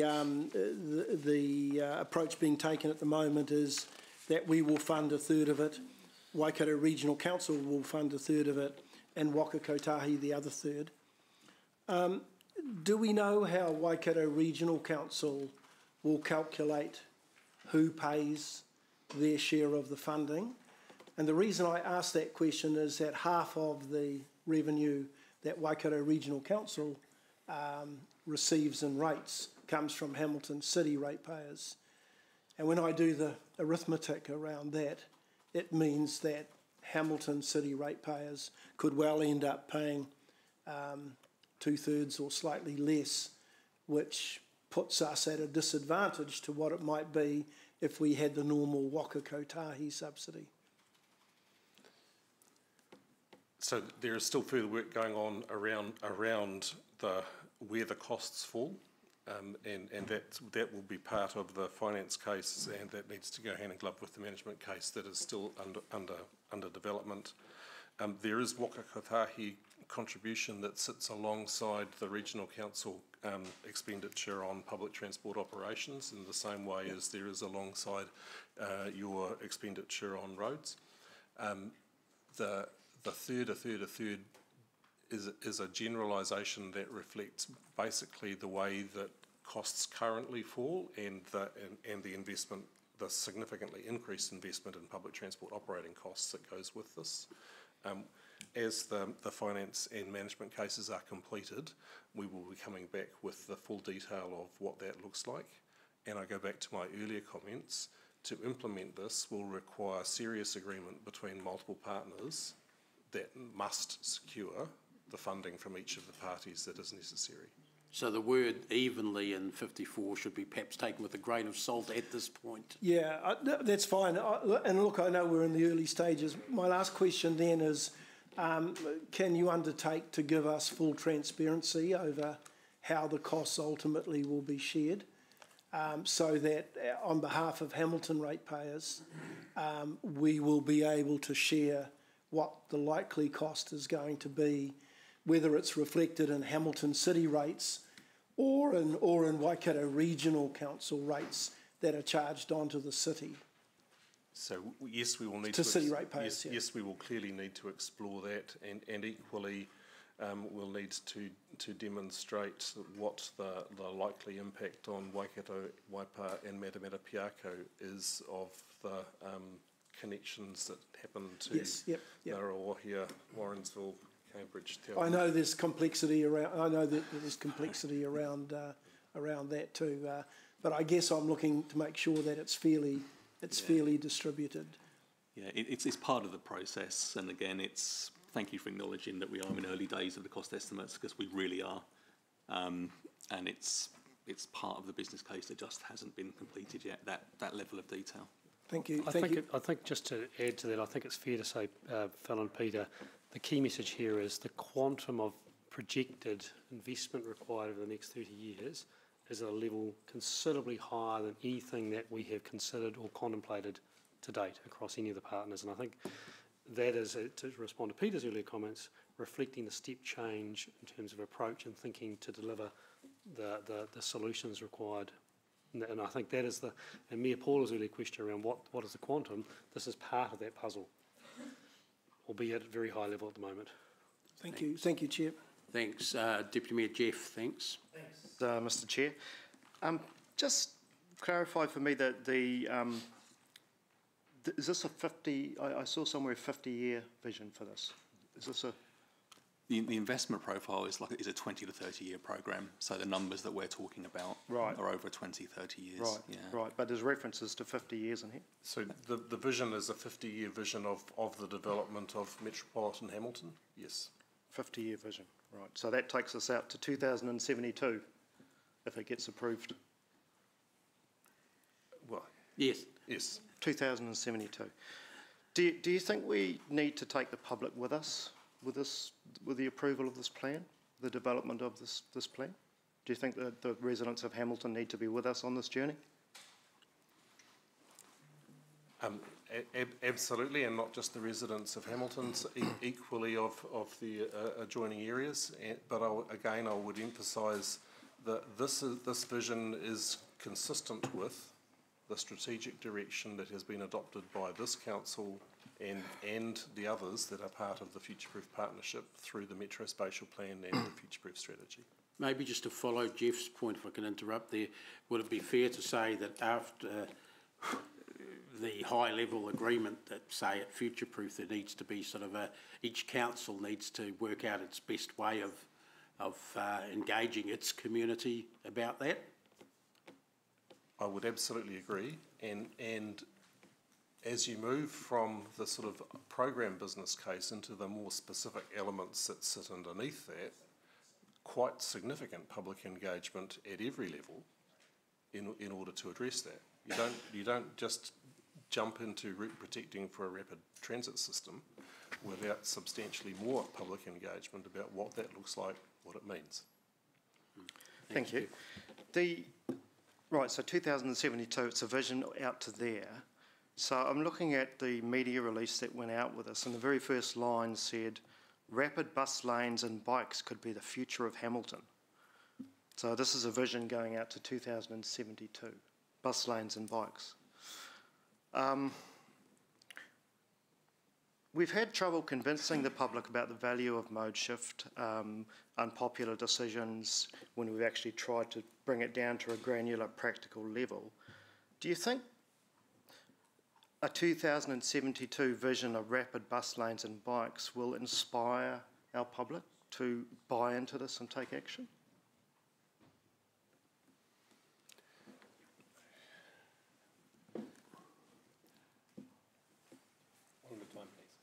We get. So I'm just trying to think of how to frame the answer to that question. I mean, do I think it will inspire? I think it has the potential to inspire significant elements of the population, but I'm under no illusions that for many people, the sort of transformation that is proposed here is deeply challenging. And I go back to my comments earlier about climate change. We will not address climate change imperatives by continuing to do the things that we've done in the past. We will not address emissions reduction if we continue to be focused on solutions that are completely focused around the delivery of mobility through single occupancy vehicles. Neither can we build the road infrastructure that would be necessary to support that. So there are several, there are multiple layers as to why this strategy makes sense, but it is a major point of discontinuity between the way the people have understood the world and what it might need to look like in the future. And I would be the first to acknowledge that that is a whole journey that the public needs to be engaged with on. Right. So I'm taking that as a no. You don't think the public will be inspired by this? I think his answer, Jeff, was there were some elements of the public that would be. Peter said that at the start. Okay. So, right. Because it just sounds to be a bit more like rather than inspiration, rather than medicine, rather than giving them medicine, really, like you should do this. But so a number of times during this process, when we've had briefings on this, I have tried to urge us to get away from a public transport bus focus to widening the vision, to think about the future and future transformations that we may get in transport. I'm not seeing any sign of that here. Has that been taken on board, those comments? You're starting to get the debate of it. Okay. There's nothing wrong with the questions at the end. Okay, I'm just not seeing any sign of wider thinking there. I would say a bus rapid transit system in the future for Hamilton is transformational and visionary. If you see some of the comparable systems around the world, compare it to what we've got now, I think the massive step change in terms of the walking and cycling networks that will need to be part of that are transformational. I think, I said before in a meeting, some of our future thinking is really about doing stuff we're doing right now, but doing it better. I guess it's your definition of transformational, really. I'm quite excited about this programme for the region and the city. I guess if new technologies came along, we'd need to embrace those as part of future investigations as well. So was there no thought about having a full needs assessment and looking at every option of what could be coming our way into Hamilton over the next 50 years in terms of transport? I'm not seeing that here. Was that considered? Well, in terms of some of the key mode decisions we made and the adoption of a bus rapid transit system as our recommendations for the backbone, the core of a future public transport network, then that is a future technology. That is a significant step change from the vehicles and the driving systems and the general technologies that we use now. So but aren't buses here now? Well, it's not a future technology, is it? Well, again, it depends on definitions. I would say the buses that we would use in 30 years' time will be significantly different than buses we're using right now. Right. In fact, we're committed to doing that. Right. Last question, Mr. Chair. Thanks. Is there any provision in this business plan for investigation or trialling of any other technologies other than bus, rail, and micromobility? I think over the next 50 years. Good question. Yeah, I think a key thing we need to just lock in with this program business case. It's not there to preclude anything from a future project sense or a future technology sense. A lot of what we need to do over the next 10, 20, 30 years as part of the recommendations in front of you is to do further investigation. So when hopefully, or maybe sometime in the future, we're looking at the RT1 suggestion on the programme there that looks at a future bus rapid transit from the north to the south to the airport. If a new technology comes along, then we would embrace that if we can afford it, if it meets the objectives that we're setting ourselves. So we're not precluding any use of a future technology. But we're not mentioning it either. But no. There's $6.5 billion worth of infrastructure and investment that we're talking about in this plan for bus, bike, and train. And broadly, but there'll be a lot of operational expenditure there. Some will be related to land costs that we'll need to buy for some of these corridors. Okay. So there'll be a broad range. Yeah. Thank you.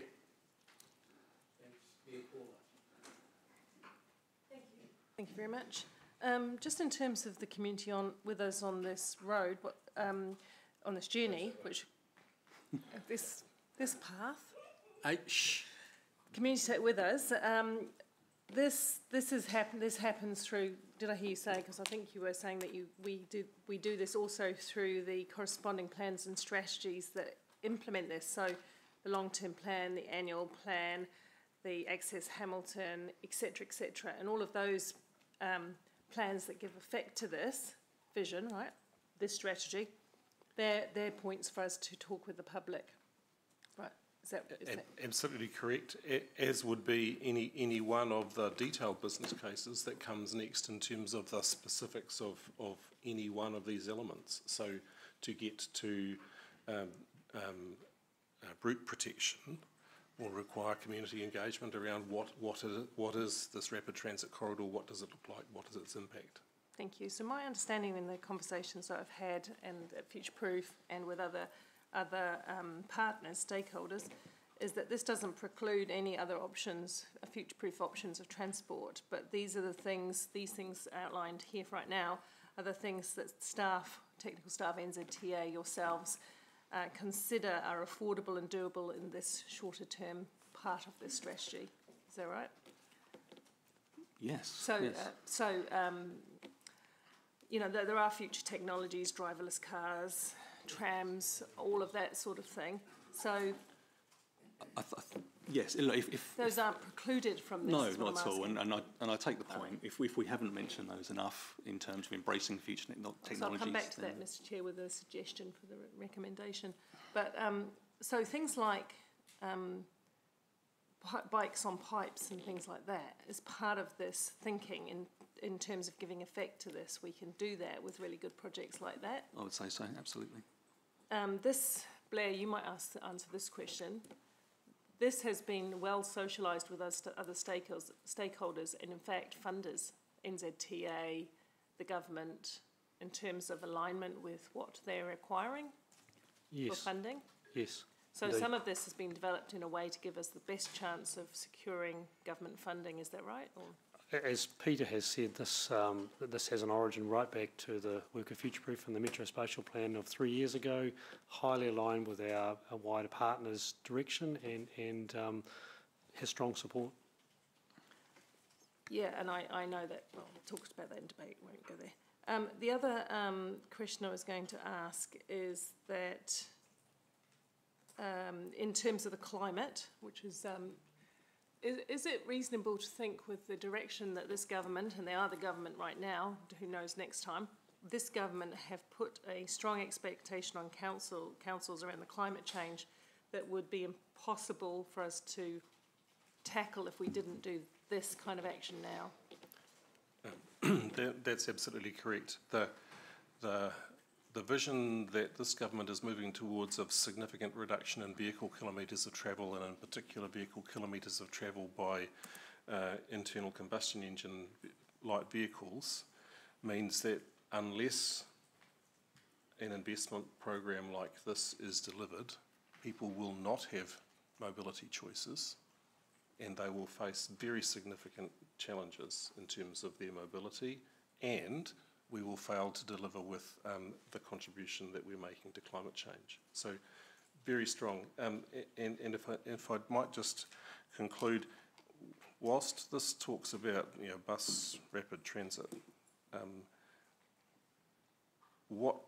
and Phil touched on this earlier, what we currently consider to be a bus is most unlike the sort of vehicle that would be used to run a modern bus rapid transit system. They look an awful lot like light rail vehicles. They are battery powered and deliver a very high capacity and a very low footprint. So this vision is not for hundreds of diesel belching buses wandering around the streets half empty. And last question, thank you, Mr. Chair, before I ask you something, is in terms of the housing bill, the MPS urban development and other aspects like that, which now require of us to let development happen without off-street parking or garages. In your opinion, is this part of the solution to the impacts of that kind of development, given that? Absolutely, and it also and is critical in providing people with mobility choices. Thank you. Through you, Mr. Chair, just signal that I wouldn't mind thinking about an additional small recommendation that, not too complex recommendation, that signals that technology may change in the future and that we should incorporate other future technologies in transport, because I think that point was made by Jeff's questions. We could add that as a noting that, which Peter and Phil might like to word up while we're continuing with questions. Because I think that makes sense to me. Thank you. Sarah, thanks. Thank you, Chair. Firstly, a quick question, Phil, around land use. It talked about a greater shift towards intensification and development within brownfield areas, but then also higher levels of density within greenfield areas that going forward. What will that balance of around 50-50 likely change, and will that be signalled in HUGs? Well, there's certainly a strong relationship between this project and HUGs. I think, just to take a step back, and again to piggyback on Peter's comments around transformational step change, what we've tried to do is align the transport corridors with where we can maximise our land use potential, and again, that is a lot of reason why the corridors are as they are. I think we also acknowledge that there is obviously our brownfield aspirations and our walkable catchments, but there is going to be an uptake for that. Look at this as a 30-year programme, and we realise a lot of our patronage, our growth is going to be based around greenfields in the future. So we've tried really hard to maximise, or mitigate might be the better word, the 10,000 or so additional trips that our new greenfields are going to form. So that's part of why the emphasis has been on getting a little bit more out of our greenfields. But there is going to be, you're not going to get that 50-50 on day one. I think we acknowledge that, but it's more mitigating the greenfield that we're going to probably encounter more in our early years, given some of the implementation challenges we're going to have. Okay, thank you. So, Peter, were you going to say something, or did I? Yeah. In terms of what is our expected population growth over the next 30 to 50 years here in Hamilton and the wider metro? Well, we're working off the Nydia High projections, which was 550, wasn't it, or 500? Yeah. 550,000 people within the metro Hamilton area by 2050? Or It was 100 years that was 100 related years, to. right. But So the what's population projections are being looked at as part of the net future-proof review that's going to happen over the next 18 months as well, because they've been questioned as to whether they're sufficient. I don't know if I can get some online help to answer that question. Sorry. Sure. It's 550,000, and what we've done is assess that to a 2050 target, but obviously that delivery of the 550,000 population, which is nearly high, could be expected to likely be across that 100-year vision. So it's not necessarily a definitive point in time, but we've actually used it as a target in terms of how we actually assess the future modes. Okay, thank you. So you're expecting us to reach that level of population, but it's just we're not clear on the timing of that. Yes, absolutely. Yeah. Okay, thank you. And just comparing that to our current population here in the metro area at the moment? I'm sorry, I don't have that number. It's about half that. It's about half that, okay. Yeah. Yes. And I guess, Councillor Sarah, those figures you've just heard were consistent with the Metro Spatial Plan work from 2 to 3 years ago. It was very much all found around that sort of approximate 500,000 populace in the metro area, so very consistent strategic approach there. Okay, thank you. And so with the doubling of population, did you look at any counterfactuals? If we didn't go down the path of the mass transit plan, what would happen in terms of moving people and goods around? There was, well, we had to come up with a reference case, so like a business as usual, to compare all our options against. So yes, there is a counterfactual out there, if you like. What did that look like?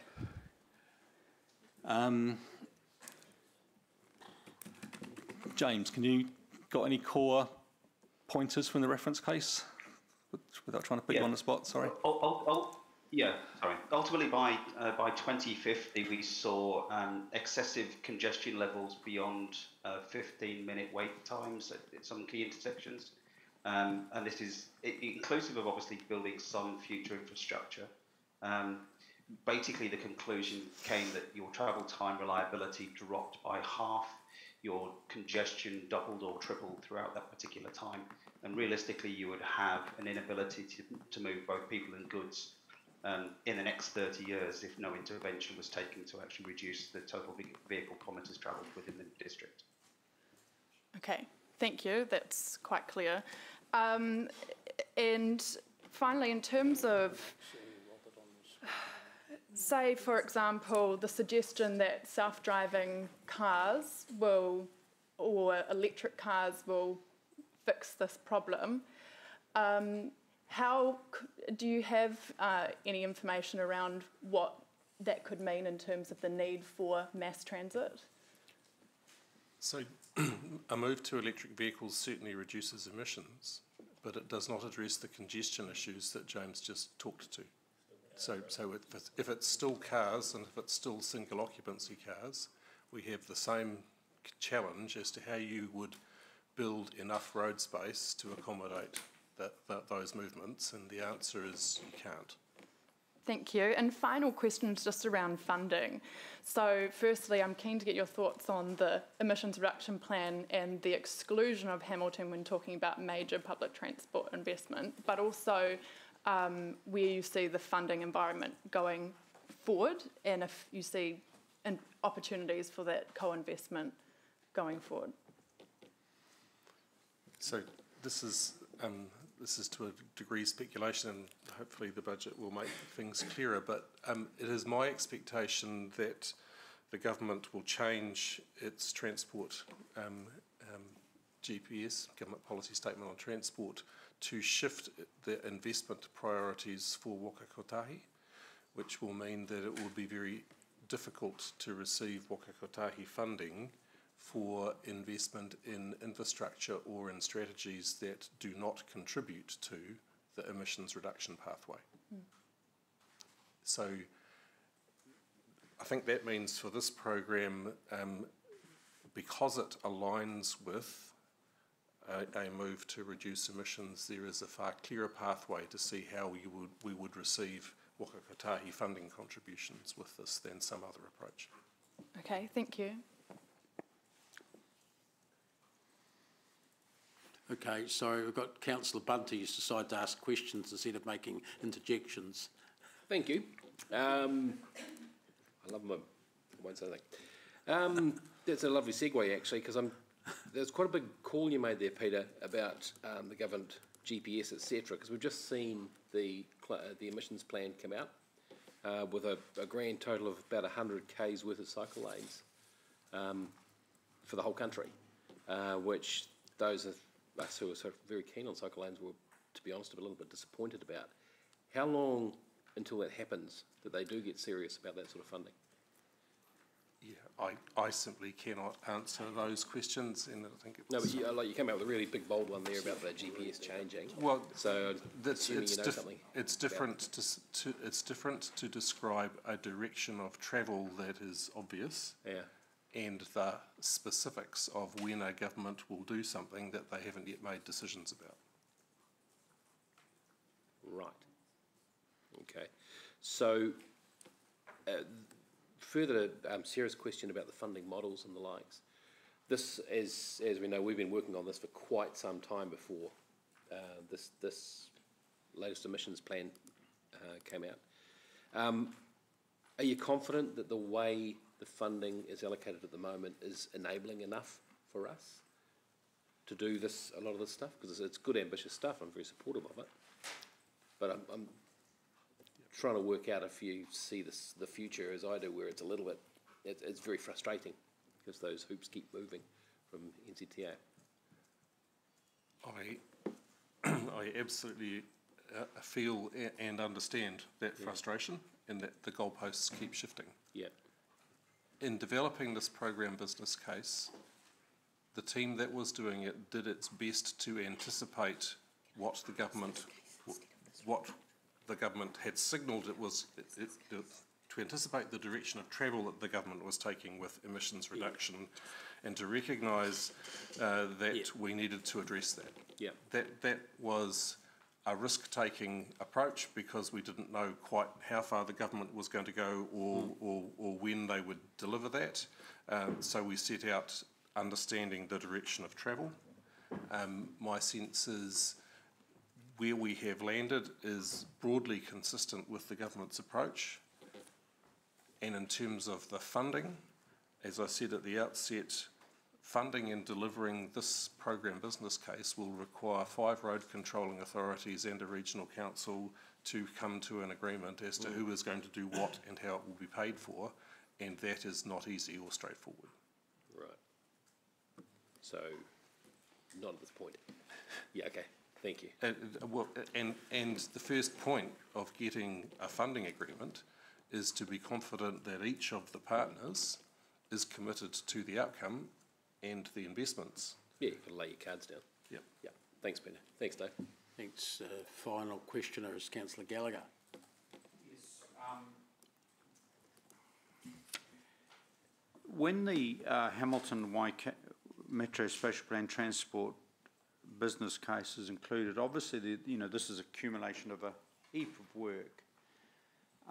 Can you confirm the degree to which you were guided by some recent New Zealand history, and if we could have had such a case in Auckland in the 1960s, the late 1960s, might this have helped the Auckland in 2022? So what in I'm other trying words, to, should they have listened through to the chair, given Robinson? your significant, given the significant academic background, it's not just. This is obviously learning from historical examples where possibly planning was inadequate, and then 40, 50 years later there's an outcome. Yeah. If I interpret the question slightly differently, Councillor Gallagher, it is very clear that if Auckland had maintained a tram/light rail system and had achieved the level of investment that Robinson anticipated in rapid transit at the time that was conceived of, it would have a fundamentally different urban form today and would be far less reliant on private cars than it is. And just a follow question, is there evidence that Auckland has paid a huge cost for a bunch of pocket borough mayors who did not follow Sir Dovemar Robinson's visionary leadership? You may interpret that question, Peter. If I come at it slightly differently, I think the Auckland experience, and in particular the experience of the more recent investment in the North Shore busway and in the electrification and development of the heavy rail system, demonstrates that when you do make sound and robust investments in the delivery of public transport that is based around clearly identified rights of way, people do respond in terms of using it and in terms of the nature of the development that they contemplate around it. And that goes to the core of, well, one of the cores of this proposition is to ensure that the corridors that we've identified through Hamilton provide opportunity to reinforce intensification and development in the areas where you can maximise that opportunity. And just final question, if I may. Can you confirm that in the late 1960s, from my own personal memory, Auckland had approximately 500,000 people population and it is now 1.8 million. Is that correct? The cheeky part of me, Councillor Gallagher, goes, I can't confirm your memory. No one has. I'm just, the question is around very much our population projections of Metro Hamilton in terms of, you know. So Auckland has certainly grown from that and beyond that, and current planning is anticipating population well in excess of 2.5 million. So, yeah. Thank you. Thanks.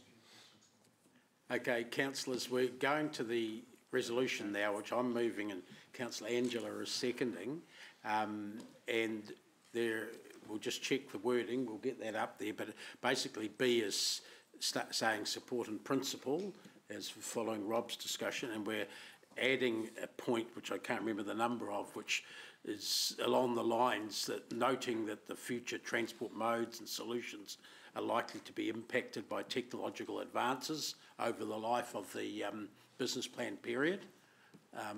So that's Paula's point, and also relate to points that Jeff raised about whether it's going to end up as buses the same as what we've got now. Now, each technological advance will impact. Sorry? I'm waiting for it to come up. So, notes that future transport modes, probably plural, and solutions are likely to be impacted by technological advances over the period covered by the business case.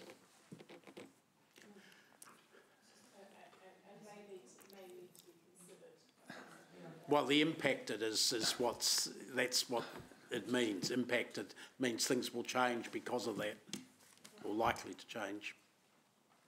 We could add in a line that says consider. I don't want to get into a thing, but sorry, you guys didn't come up with one. We had to do one ourselves. Oh, sorry, I did. Sorry, I didn't realise that. Yeah, well, it's no good if it doesn't. It's not up here, Phil. But Paula, I'm not going. If you want to move an amendment, you need to write it down and get it up. Otherwise, the chair and the governance will organise their own as best they can. Yeah, but we didn't get one in time. So look, councillors, if you want a meeting that'll go until dinner time, please put your dinner order in there. If you want to change things, we're totally happy to do that, but you have to do something for it, not just rely on it to be how you want it when someone else does it. So we've done it now, and I don't think the exact words are going to harm the intention is what's important in respect of both Rob's suggested changes and Paula's. So just have a look at that. Otherwise, at the start of B and at the end in D, that's the same as what's printed in here. Okay, so look, I'm going to open the debate on this, and I'm not going to talk to those changes. I'm going to talk to the original intent of the motion. I view this as quite simple. There's a simple problem. We don't want to end up like Auckland, and Martin started homing in on that. We don't want to end up in a city where the congestion, when we're twice our size that we are now, makes it impossible for people to move around and goods to move around. So in order to do that, we have to propose and then start implementing interventions that are actually going to be able to move large numbers of people quickly, reliably and safely. If we don't do that, we're going to end up like Auckland was 15 years ago before they started getting the trains finally moving again after not having had rapid transit systems in place for 3 or 4 decades. Bus rapid transit systems are what's mentioned here, but if you've looked at those systems overseas, A, the buses on them are not like necessarily the buses we have in Hamilton now, and B, the routes they go on are not like that either. The idea of a bus rapid transit would be probably better expressed as a dedicated route for buses, or for public transport I should say, just like the debates we're having over cycleways. They're better as separated for safety and ease of movement reasons. The same with public transport. They're better to operate on separated corridors or routes, which may be alongside others, maybe completely separate through parks or whatever. And I've seen some overseas in recent years that operate exactly like that in Adelaide and in Cambridge in UK. In other towns in the UK, they're doing this sort of thing. And one of the beauties about those bus rapid transit systems is when the demand on them gets big enough, you can switch those corridors to things like trackless trams or light rail. They'll take the same things. You can scale up as you need to. Heavy rail is perhaps something that you would have a different route again for, and I believe, and I've certainly said this to Phil several times, he knows I bring it up every meeting, that I think there are some opportunities for heavy rail additional to any bus transit we might look at in the Waikato, simply because we already have lines and stations in place that service some but not all of the areas we'd want to be servicing in future. So look, I think this is saying to us we don't want to end up like Auckland. We need to start making interventions now so that we can actually move around the city in that 30 years time frame that we were talking about, that Sarah sort of raised as well. I think the population is going to grow faster than the projections currently say, but we're going to test that out over the next 18 months or so. But don't read the exact years into here as being gospel. Read if the population doubles, by then we will need to have these interventions in place. And this does not mean that we won't be having car or private vehicle transport. It simply means that we have to have a much better selection and a much better volume of alternatives available as well. That's me, thanks. So I'm going to go next as Councillor Robb. Thank you, Chair. Look, I can confirm that I was a university student in Auckland in the late 1960s, and I was living in the inner city. I can confirm it was not an issue of poor planning by the Auckland Council at the time, but of implementation. Mayor Robinson sought to implement a new transport alongside the existing modes and not replace them. We have an issue today that our community will not go with us unless we can convince them that the change is for the best. And I think that is going to be our major challenge.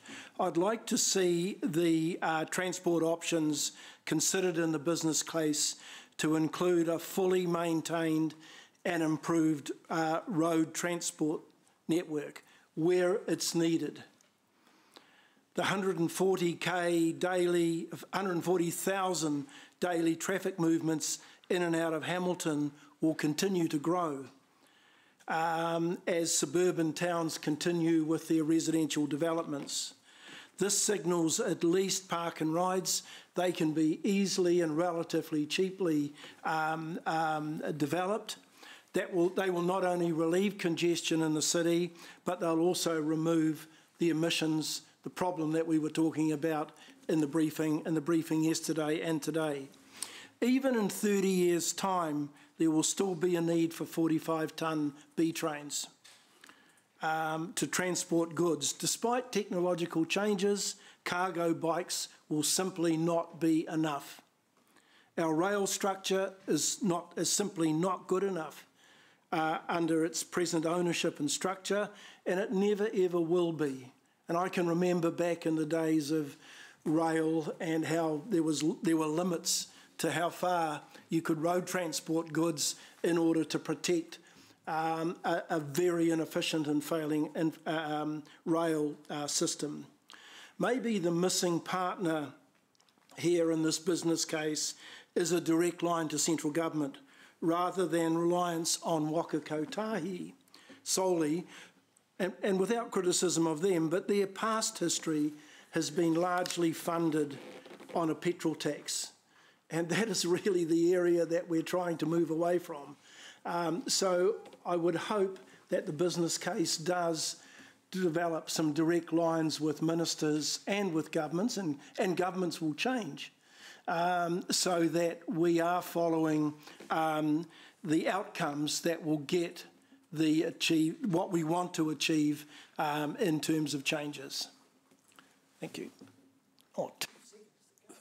Thanks, Rob. Councillor Gallagher, thanks. Yes, and I'm sure there'll be people now following my contribution. Very good contribution, Councillor Pascoe, and certainly acknowledge your role as a young student in Auckland at that time. And I think why we, to a degree, hark back to that era in Auckland history, because it's illustrative of learning from history. And one of the issues that Mayor Dagmar Robinson faced at the time is they didn't have the joined-up thinking with all the other then pocket boroughs that were Eden Borough and Glendon Borough, whatever. And now we're obviously, I think, with true future proof, is that we are to a degree being joined at the hip with our good friends in Waipa and Waikato districts. This is joined up thinking, joined up planning, and also I want to acknowledge the significant intellectual grunt that Peter and others of the team are bringing to this particular exercise. I think it's really very important that we reflect, because in the late 60s when Auckland was 500,000 people, now 1.8, going to 2.4, the tragedy of that time was by the failure of Auckland people, or Auckland to have real vision with Sir Dagmar Robinson. That has meant a huge, huge cost to the New Zealand economy, and I just don't want that tragic mistake in terms of the cost to the economy in the Auckland community to be repeated in the Hamilton Waikato area. So if you think Christchurch now, Wellington now, it is absolutely possible within a lifetime around some of the younger members of this table that you will be living in Hamilton Metro Hamilton with similar populations of 400,000 to 500,000 people.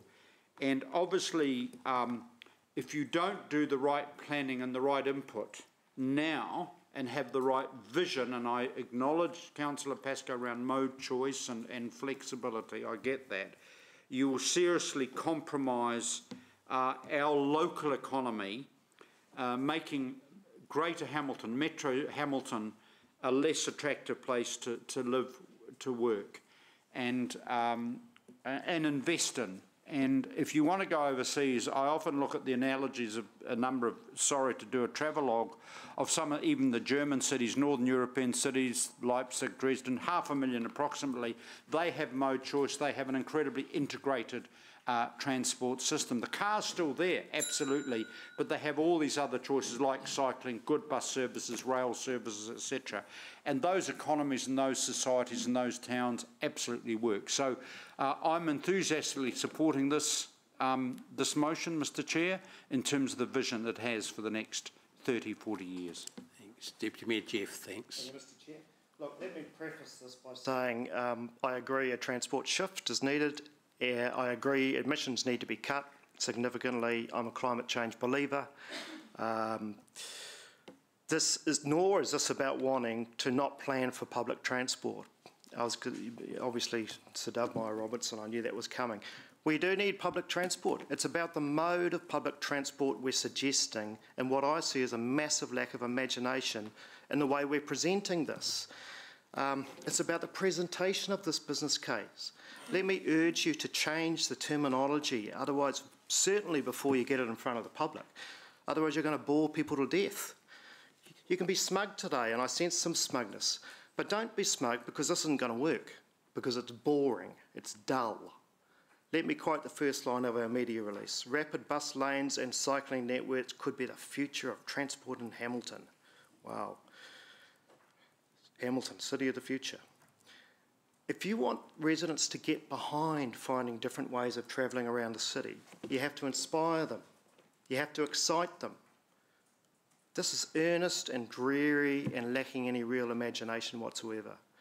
It won't work because you're not going to take the people with you. You're not taking me with you. I know it's a business case, but at some stage we've got to sell it to the public. We should be looking 50 years ahead, truly looking 50 years ahead. It should be visionary. It isn't. It's like watching tomorrow's weather forecast. It just feels a bit lame. And why haven't we acknowledged future possibilities instead of just an afterthought at the end? You know, this could be an exciting, inspiring plan that caught the public's imagination and brought them on the journey. Instead, it just feels like we're giving them medicine. I'm pleased that it's been acknowledged that buses may change over time. Thank God. But let's change the terminology. Let's change the vision. This is not anti-public transport. But there are a whole range of public transports emerging overseas that are bloody exciting. The only part of this plan that does excite me is a reference to micromobility. And I think Hamilton is going to be spectacular here. There's a massive opportunity to transition the city into e-vehicles of all kinds, e-bikes, e-scooters, hoverboards, myriad other things. I was looking at a Segway S-Pod the other day where you move around in a sitting position and it goes 25 miles an hour and you can put a cover on it if you want. It's going to be awesome. So there's endless options, and if we can develop an off-road, a network of off-road tracks around the city, I'll throw my weight behind that vision, because that's a vision.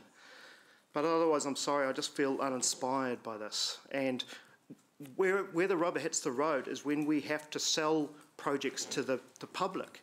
And it's unpopular. Ward Street, Ross Trevor Street, charging for parking at the gardens, ratepayers subsidising bus fares. If you don't bring them on the journey and excite them, you're just going to get pushed back all the time.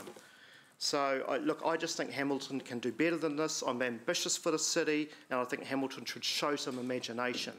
This plan just, sorry, depresses me a little, and I think we're selling the city short. Yep. Okay, thanks. Paul. I'll be sure to call you if you go over. Councillor Angela now. Thanks, Chair. I get why the Deputy Mayor thinks or feels that this step is boring, but the concrete foundation of a house is also boring. It's everything above the ground that delights us, and that's what this is. This is the foundation that we will build all the exciting stuff on. Look, transport and transport network and public transport is such a part of our lifestyle, and we should strive to match that with the efficient, well-planned, healthy and innovative city we want to reflect. And everything that we are doing and working towards will do that. I 100% believe that. It's too easy to say that this is anti-car. And I think anyone that says that hasn't been paying attention to the massive amount of integrated work. Yeah. Oh, no, I wasn't saying you. I'm saying generally people that say these things are anti-car. Yeah. And look, the other thing I want to say on micromobility is, you know, I've heard and said myself many times that we need to take the community along with us. But we conveniently, well, some conveniently keep forgetting, and I conveniently keep reminding some, that 87% of our people surveyed said, make it safer and I will cycle.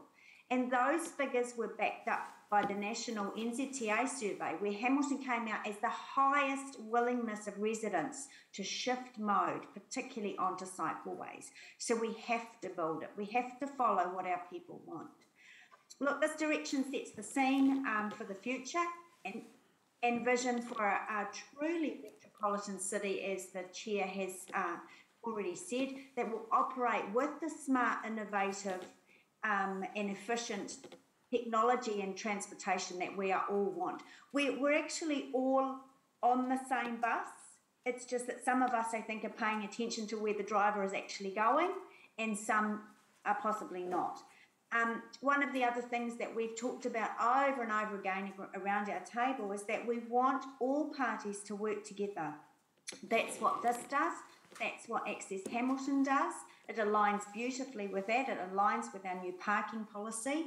Those of us who sit on the Regional Transport 2 committees, we are working at pace to deliver more high-frequency PT networks and services to replace the empty bus syndrome. We are working together on mode shift, we know that, so we are actually all on the same bus. So I think that this is very clear direction for us to continue working on this plan, and I fully support it. Thank you. Thanks. Councillor Bunting. Thank you, Chair Dave. Look, I'm going to use my time here to talk about something I have been talking about for a long, long time, and that is separation.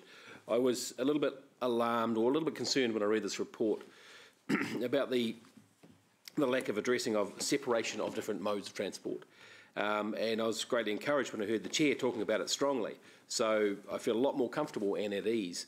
Separate where possible. There is a place for bikes to travel smoothly and safely. Unfortunately, it's a bit more expensive. There is a place for scooters to travel smoothly and safely, and we're going to need to see that separation from them and cyclists and pedestrians more and more. There is a place for rapid transit, light rail, buses, to travel smoothly and safely and uninterrupted. And there will always be a need for light freight, heavy freight, and cars to travel smoothly and safely. And that's the only point I was making before I got pooned in the last thing, is that there will always be a place for each of these modes of transport to travel smoothly and safely. I heard in a discussion yesterday about the carbon cost of cars and trucks and the likes sitting patiently waiting for 20 minutes at intersections. It's inefficient. It can't go on. It's uneconomic. It can't go on. Separation is the only answer. If you want to bring the public with you, come up with a safe and separate network. It's the only way it's going to happen. Keep them separate, make it easy. Now, I've always maintained cycleways should be their own network. It should be a map that looks different to the road network, crossing car intersections as infrequently as possible, or crossing dirty old roads as infrequently as possible. I don't buy into cycleways being used as a deterrent to car use. I don't buy into cyclists being used as road cones, quite simply. I believe that if we have separate networks, then we will be able to encourage people into mode change rather than to push them out of their existing mode. Now, the same applies to mass transit, and I'm excited to hear these rapid transits, rapid transit routes right through town. They are ambitious. That's great. They're separate and they're new. Separation is the answer. I'm a little bit worried in this report. I saw addressing cross-river transport as one of our issues, but I didn't see new bridges. And I think that is really the answer, new bridges for different modes. So separation is the answer. Stop trying to squish people into the same transport corridors. Move over a block. There are a ton of places to go. And that's the point I was making about Southern Links. There is a place for roads. There is a place for rapid transit corridors. There is a place for rail. There is a place for pedestrian corridors, for cycle corridors. They're just not the same place. They're a slightly different place. So that's my vision. So I'm encouraged to hear Chair Dave talk about separation. I just would have liked to see it a little bit more strongly addressed in this as a guiding principle in this report, but I'll be supportive of it. Thank you. Sarah, thanks. Thank you, Chair. This business case is a huge milestone for our city. It is the first time that we've really set the foundations for a modern city with rapid transit. We need a step change in transport urgently to respond to climate change. To dramatically reduce emissions between now and 2035, we need a greater share of cars to be electric, and we need more walking, cycling and public transport. Neither response by itself will be enough. We must also address congestion as a growing city. To suggest we could continue with things as they are, as our city's population grows rapidly, would be selling a pipe dream. We cannot sustain significant population and economic growth while maintaining high levels of car dependency. There simply isn't the room. Our city will choke up and come to a standstill. This isn't to say cars won't have their place, they will. But as Councillor Dave said, we need a better balance within our transport system. We're looking at our population doubling over the next few decades. If we pursue business as usual, we'll face excessive congestion levels by 2050. Travel reliability will drop by half, congestion levels will double to triple what they are right now. One thing that internal combustion engine cars, electric cars and self-driving cars have in common is that when you put a whole heap of them on the road, they cause congestion. As technology evolves, the way that our public transport looks will change, and it will change for the better. We've already seen that with the on-demand service Flex. However, what is very, very unlikely to change is the need to move a lot more people in a way that uses space a lot more efficiently. That is what mass transit is about. Hamilton is a teenager with growing pains. We're at the fork in the road, and we can either grow up to be a modern, sustainable and attractive city to live in, or we can become another Auckland where the pain never seems to end. People are leaving Auckland not only because of the cost of housing, but because of the terrible congestion. However, in saying that, there are some examples of success in our neighbouring city. In the peak morning hour, over half of the people travelling across the Harbour Bridge are in rapid buses. Imagine if they were all in cars. Congestion comes at a personal, social and economic cost. It means less time with family, less time to exercise, cook dinner, socialise, participate in community and civic activities. It means lost productivity, and it means stressed, already busy lives. We cannot continue with business as usual, and so I'm incredibly excited by this business case and by the vision that we're setting out for the future, for a low-carbon future and for a city that is livable going forward. Thank you. Thanks. Mayor Paula, please. Thank you. Yesterday I attended the Access Hamilton workshop, which was brilliant, and those that attended saw a much deeper and broader vision that gives effect to this one. Jeff, you weren't there, but it was... I know, but it was an amazing... Please, it was, Jeff. as you have asked... No cross-table stuff. I'm not. This is my speech. It was, as has been mentioned, an inspirational vision for transport across many modes. It was one of the best workshops on this topic that I've been to in a long time, so credit to those who put it together. 100 years ago, a steam train went down Victoria Street and crossed in front of pedestrians, then a tram. Little did they know that we'd have lime scooters, e-bikes, e-cars, buses and all other forms. Little did they know how big Hamilton would be or how much bigger it's going to get. Little did they know that long, hot, sunny days would become a challenge that we now call climate change. Still, here we are. And in addition to that, the government has imposed upon us by law the requirement to allow houses without garages or off-street parking and to tackle climate and carbon emissions. Yes, cars will be part of that future transport. Maybe an increasing proportion of them will be electric. We need to do something, however, and we need to do it now. I'm not a transport engineer, I'm not a planner. I rely on the expertise and guidance of them. And I would have liked to hear the staff's addition. But I do acknowledge there will be other transport developments and technologies. Some we haven't even thought of yet in the next 100 years. I support cracking on with what we can do right now, what we have to do, what's cost effective and doable in the short, medium term, but keeping our eyes open to the new technologies and exploring those as they come forward. So that's why I'm happy to support this recommendation today. Thank you. Thanks. I've got Councillor Kesh and then Maxine. Are you right, Kesh, or do you want to? Yep. I'm okay. I don't have too much to add after listening to everyone speak. I just wanted to first to thank the team. I know that it's been a very long process to get to this point, and trying to gather a whole range of different views into one business case can be very challenging. So I want to acknowledge that. Look, I've read the report. There's not a lot that I wouldn't agree with. There's one term that always makes me feel a bit nervous, and that's road space reallocation. We've all talked about how Hamilton is growing and the need to accommodate a lot more people traveling on a lot of different modes in the future. And I want to support what Councillor Mark talked about in terms of separation.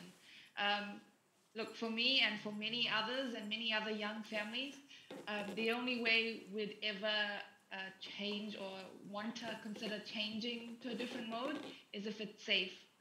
Safety is number one priority for your family and for your friends, and that comes from separation. And I would love to see in our future, I'm not going to say cycleway, I'm going to call it a separated micro-mobility lane. Something that encompasses all these future modes and the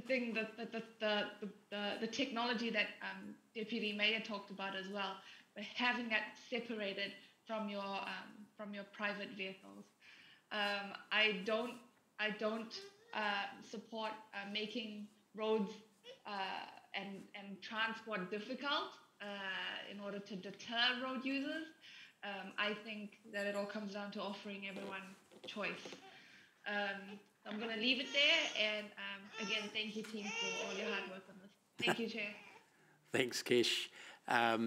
Maxine, please. Yeah, thanks, Kesh. We can hear your cheerleaders in the background. Kia ora. Look, vision is everything. It helps us as a council, others, our partners, our residents, to get in behind and also to understand the change that's needed to deliver on a better future that their vision can offer for us, our city and our region. We're facing unprecedented pressures today, and to write the cheques for that in the future is eye-watering.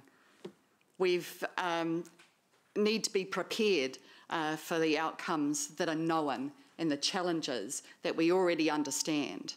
And we must have the thinking and the planning set out for us ahead of that. It's a roadway for us to be able to make sure we've got our interests, our residents' interest at the very heart of. We know that government and community are prioritising our climate, and we know that our city is attractive economically and socially for others to join us in, and we're growing, and we know that we have to think about the use of our land in the very best of its way. We've heard about the step change that's needed to deliver on that, and we're not the only one to say that. There's a chance soon to bring all of this vision to the public, but it's not today. Today is to be able to lay down those foundations that Councillor O'Leary talks about. But please, let's take a dose of reality while we're doing that and front the hard issues that this presents us. If we're serious about setting up our city for our community, our residents, our businesses to be succeeding, we must have a basis by which to do that. So let's give everyone a choice to get around our city safely, and one that looks after our climate. That's a vision that we can all get behind, and one that this business case delivers, and one also that funders can join us in. Kia ora. Thanks. Okay, just to wrap things up, the right reply, I actually, just a few comments. I liked Kesha's term of a dedicated, or proposal of dedicated micro-mobility lanes, and I can just see Deputy Mayor Jeff on his sit-down Segway scooting along them. Perhaps they could even be mass transit ones with 6 people seated behind you as the driver with a cap on, Jeff, or something like that. But I'm not sure that they're going to move enough people on those sit-down Segways to actually cut the mustard in terms of the overall need, and I think that's where this report's going. We're talking about, and Sarah mentioned it and I mentioned it earlier, moving large numbers of people quickly and reliably between the different destinations in the city. That's what we're going to have to do. And unless, as Maxine said, we bite the bullet and make the plans and start the implementation of that, we're not actually going to be able to do it in time, as Auckland has proved. I do, however, agree strongly with one aspect of what Jeff has said, and that relates to his desire, in my words, that we to zhuzh up the plan. We need to, I do not think the word, if we gave this report to Hamilton residents, they would be asleep before they got to the end. So they would with any report. So I'm not thinking that this is how we're going to sell it. And I think it's a good message from Jeff actually to the proposers of this, that yep, that's the technical thing. Now, how do you sell it to the public? How do we get buy-in from the public? When I was on my tour of transport facilities in the UK and North Europe, I went to Swansea in Wales. It's an old coal mining area originally. Originally would have been very boring for people to live in, to get around there. But one of the things, the first things I saw as I arrived there were these really flash, exciting new buses stopping at a thing that looked like an airport terminal. And the buses had glass bullet train-like fronts. They looked like a bus version of a bullet train. And after looking and having a ride on them, the drivers were called pilots. They were in separated cabins that you couldn't get into. The conductors weren't conductors, they were stewardesses, and they had a community role, and they talked and chatted with many of the regulars that were using it, and that was actually part of what they were trained to do. And it felt like a cool thing to be part of. And that was 11 years ago. I don't know what those things look like now, but they certainly, for the time back then, made me keen to try them out. And, you know, that was part of the zhuzhing up of the proposals. I think, of the mass transit proposal. That's what I think we need to do. The last point I want to make actually was to agree with Rob that we shouldn't confine our reliance to government funding on Waka Kotahi and the current NLTP funding system, because we'll go nowhere with that. There has to be some direct central government investment in this, a bit like we're talking about generally in the growth areas. There has to be in transport systems as well, or it's not going to work, because ratepayers alone can't foot the bill for that, nor can passengers. It's the entire country that's going to have to foot the bill for improving our transport systems. Thanks. So, look, let's move to the vote. And I'll take it on a show of hands. Those in favour of the resolution, let's raise their hands. Those against? The motion is carried, noting Deputy Mayor Taylor dissenting. Thanks. Councillors, just a suggestion to you. I was going to break for lunch about 1:15 because we've got some visitors coming about 2:15 at a set time. We could be 10 minutes either side of that, but are you happy to keep going through until about that time without a break, given that you had 10 minutes, quarter of an hour outside earlier? 5 minutes is never just 5. We'll have 5 and no, it's 10. All right. Yeah, we're going to be back at 20 past.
No.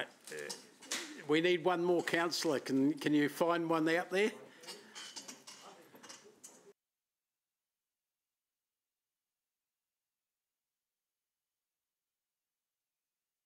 James is on Zoom. Good on you, James.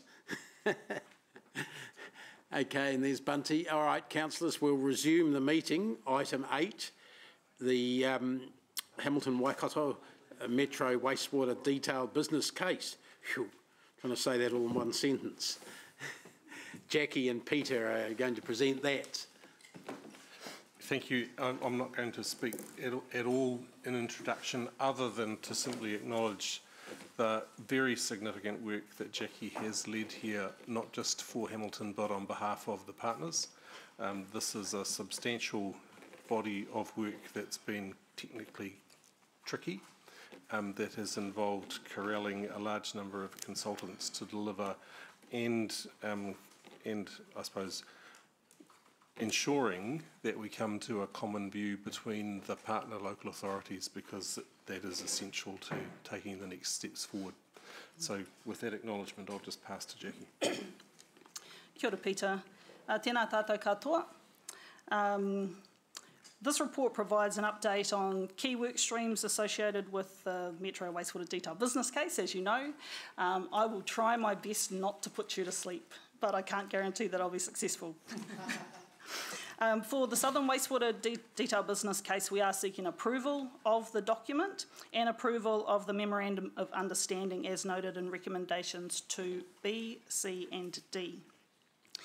The Southern Metro DBC and the MOU are a culmination of work from the last 2 years by many people across the partnership and our consultant team. And I'd like to take the opportunity to thank all of those involved in the project for their ongoing commitment and the contributions to this work, including our mana whenua and iwi partners, elected members from Hamilton City, Waipa District and Waikato District, councils and staff and representatives from each of the partner organisations.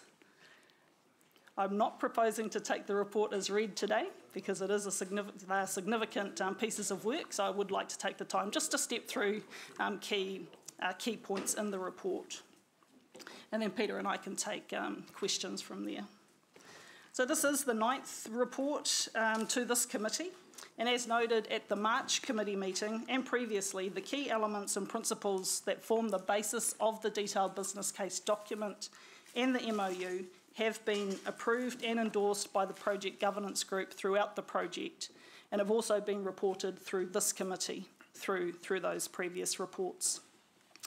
Each partner organisation has contributed to and had the opportunity to review the documents presented today, and in some cases there have been several iterations between the partners to deliver the documents presented for your consideration.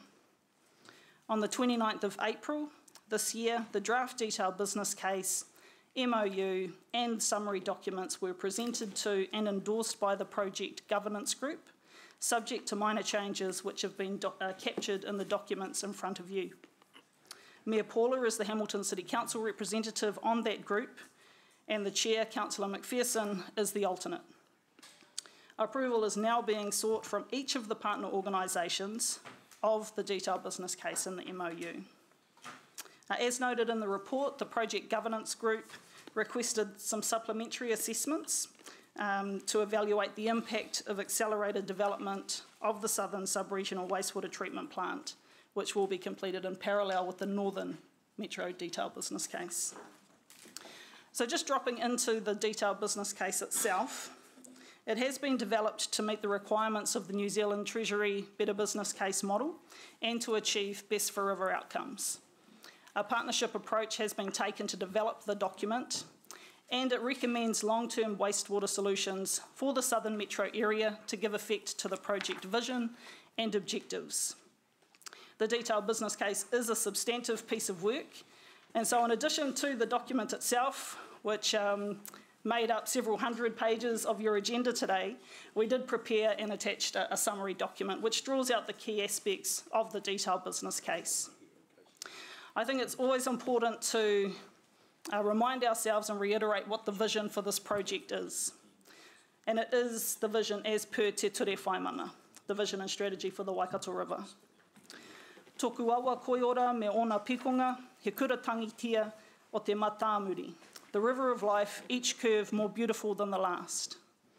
Our vision is for a future where the healthy Waikato River sustains abundant life and prosperous communities who in turn are all responsible for restoring and protecting the health and well-being of the Waikato River and all it embraces for generations to come. That is the vision for this project, and the investment objectives in the detailed business case stem from that vision. They're detailed in the summary document and the DBC itself, and are centred around restoring the health and well-being of the awa, including communities' relationship with the river, ecological outcomes, restoration of and enhancing cultural relationships, maximising effective use of resources and resource recovery to contribute to a net zero greenhouse gas emissions from wastewater treatment systems, and providing sufficient capacity to ensure sustainable growth in the metro area for the future. Key decisions made as part of developing the detailed business case are outlined in the document itself and have been reported to you previously, but I will just summarise them. They include the vision and investment objectives, the key performance indicators and criteria used to evaluate the options, the growth assumptions to use for the detailed business case, treatment performance standards, shortlisted options for the full metro area, the preferred southern wastewater servicing option and assumed staging, contracting and procurement methods, and principles around project delivery, ownership and funding. An overview of all of those elements is in the summary document. The detailed business case has been peer reviewed against the requirements of the Treasury Better Business Case model by Stantec, and minor amendments have been made to earlier drafts to address those comments. As I've noted in the report, the detailed business case that's attached is unformatted, and we do expect that there may be requests for minor changes to the document itself, as well as the MOU, based on feedback that we receive from yourselves and other partners. We still need to add acknowledgements and forewords and all of those things, and to format and graphic design the document itself. There are many, many substantive technical reports that sit in behind the detailed business case document, and they'll be provided with the final document and will be held online. Just moving to the MOU. So the MOU has been developed to set out the preliminary agreements of each party to deliver the preferred wastewater servicing option and to confirm at a high level each party's understanding and obligations in relation to project delivery, wastewater treatment plant standards, ownership, and capital and maintenance funding. The key elements, again, are summarised in the paper, and the MOU is attached to the report. And in there you'll see definitions of the minimum performance standards, proposed governance structures, principles around cost allocation, funding and financing, who will lead different projects, and principles around ownership. The MOU gives effect to direction and approvals by the governance group over the last 9 to 12 months. And while the document isn't legally binding, we see it as a stepping stone to move from the detailed business case itself into implementation. The directions given for the MOU have also informed the detailed business case itself and have been used to prepare the financial and management cases in the detailed business case. And that includes the approach to cost allocation across the partners. That's all I've got to say, I guess, at a high level on the detailed business case and the MOU. You'll see in the report that we're continuing to work through project planning, scoping and procurement of due diligence investigations for the new Southern Wastewater Treatment Plant.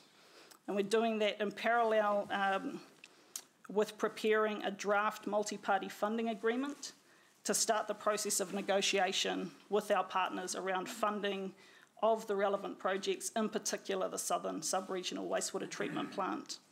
And recommendation 2E seeks that the CE is delegated to commence negotiations with our partners on the multi-party funding agreement. The proposed MPFA will be brought back to Council for approval before signing. There's also an update on the northern detailed business case in the report, which includes a summary of the shortlisted options, the findings from the assessment, and presents draft indicative cost estimates for those options. This work is still to be peer reviewed. As noted in the report, the northern DBC builds on the southern DBC, including adopting the same vision, objectives, the communities included, the minimum performance standards, and the two shortlisted options that were previously identified for the north. Again, on the 29th of April, the project governance group approved key assumptions for the northern detailed business case, including just reaffirming the project vision and investment objectives, the KPIs and criteria to evaluate the options, and the population and treatment assumptions and sensitivity test scenarios to be used for that project. A significant amount of work has been completed to support the northern DBC to date, and some of those were outlined in the March report to this committee, and further updates are provided in this report. In this report, there are draft comparative cost estimates for the options.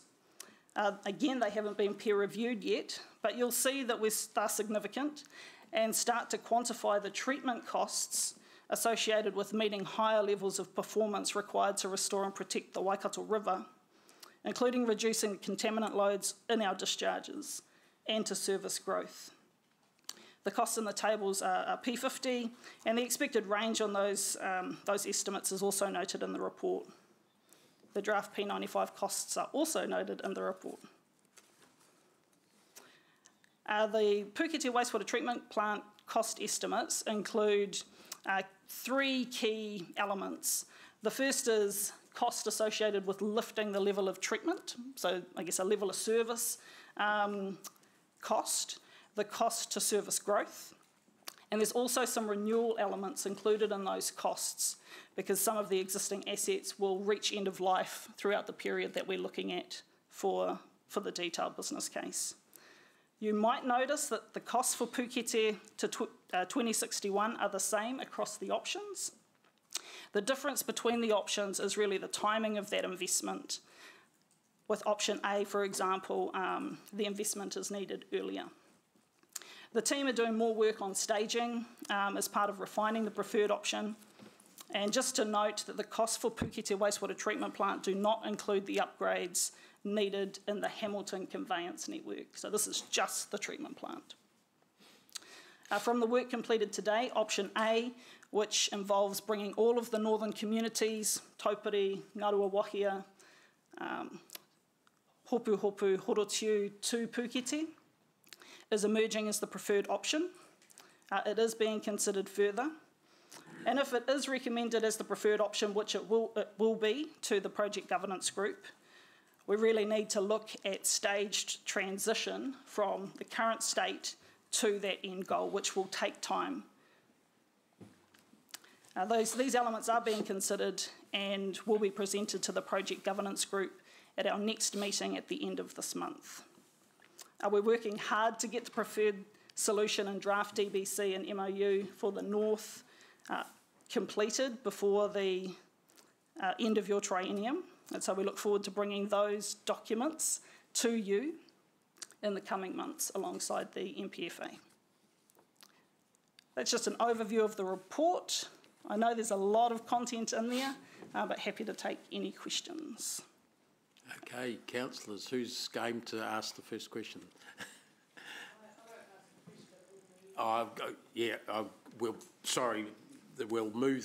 put the resolution, not to vote yet, but it's been moved as per the recommendation by Paula with me seconding it. So we'll note that.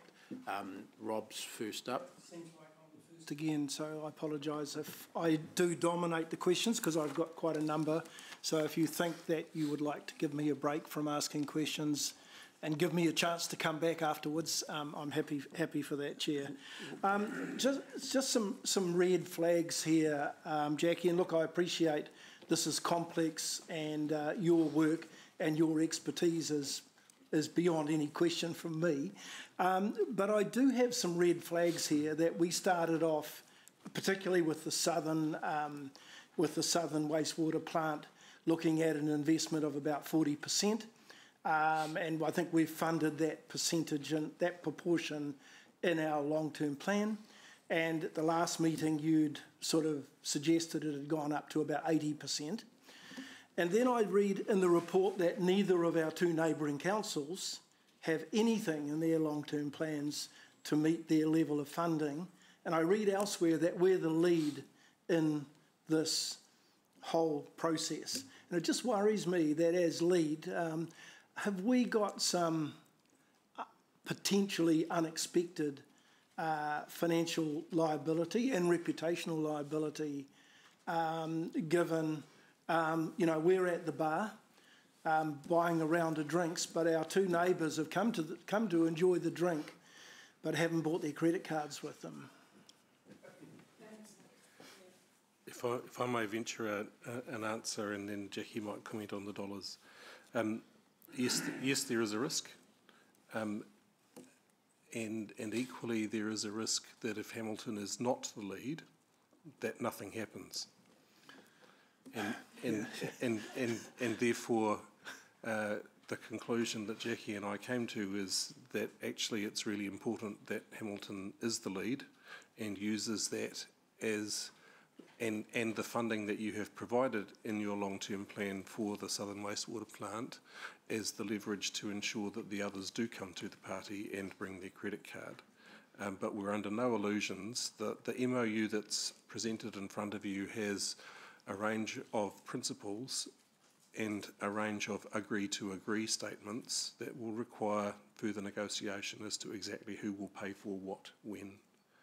So in adopting the framework, you will need to recognise that it will require considerable effort to get from this point to implementation. So are you confident at this stage that the other two partners recognise the potential share of costs that they need to bear? And I ask that question because I know at least one of the neighbouring councils has in the past balked at their share of costs, whether it's been in trickle feed water or sharing some libraries. They have balked at sharing, at paying their fair share of what was the real cost of those services.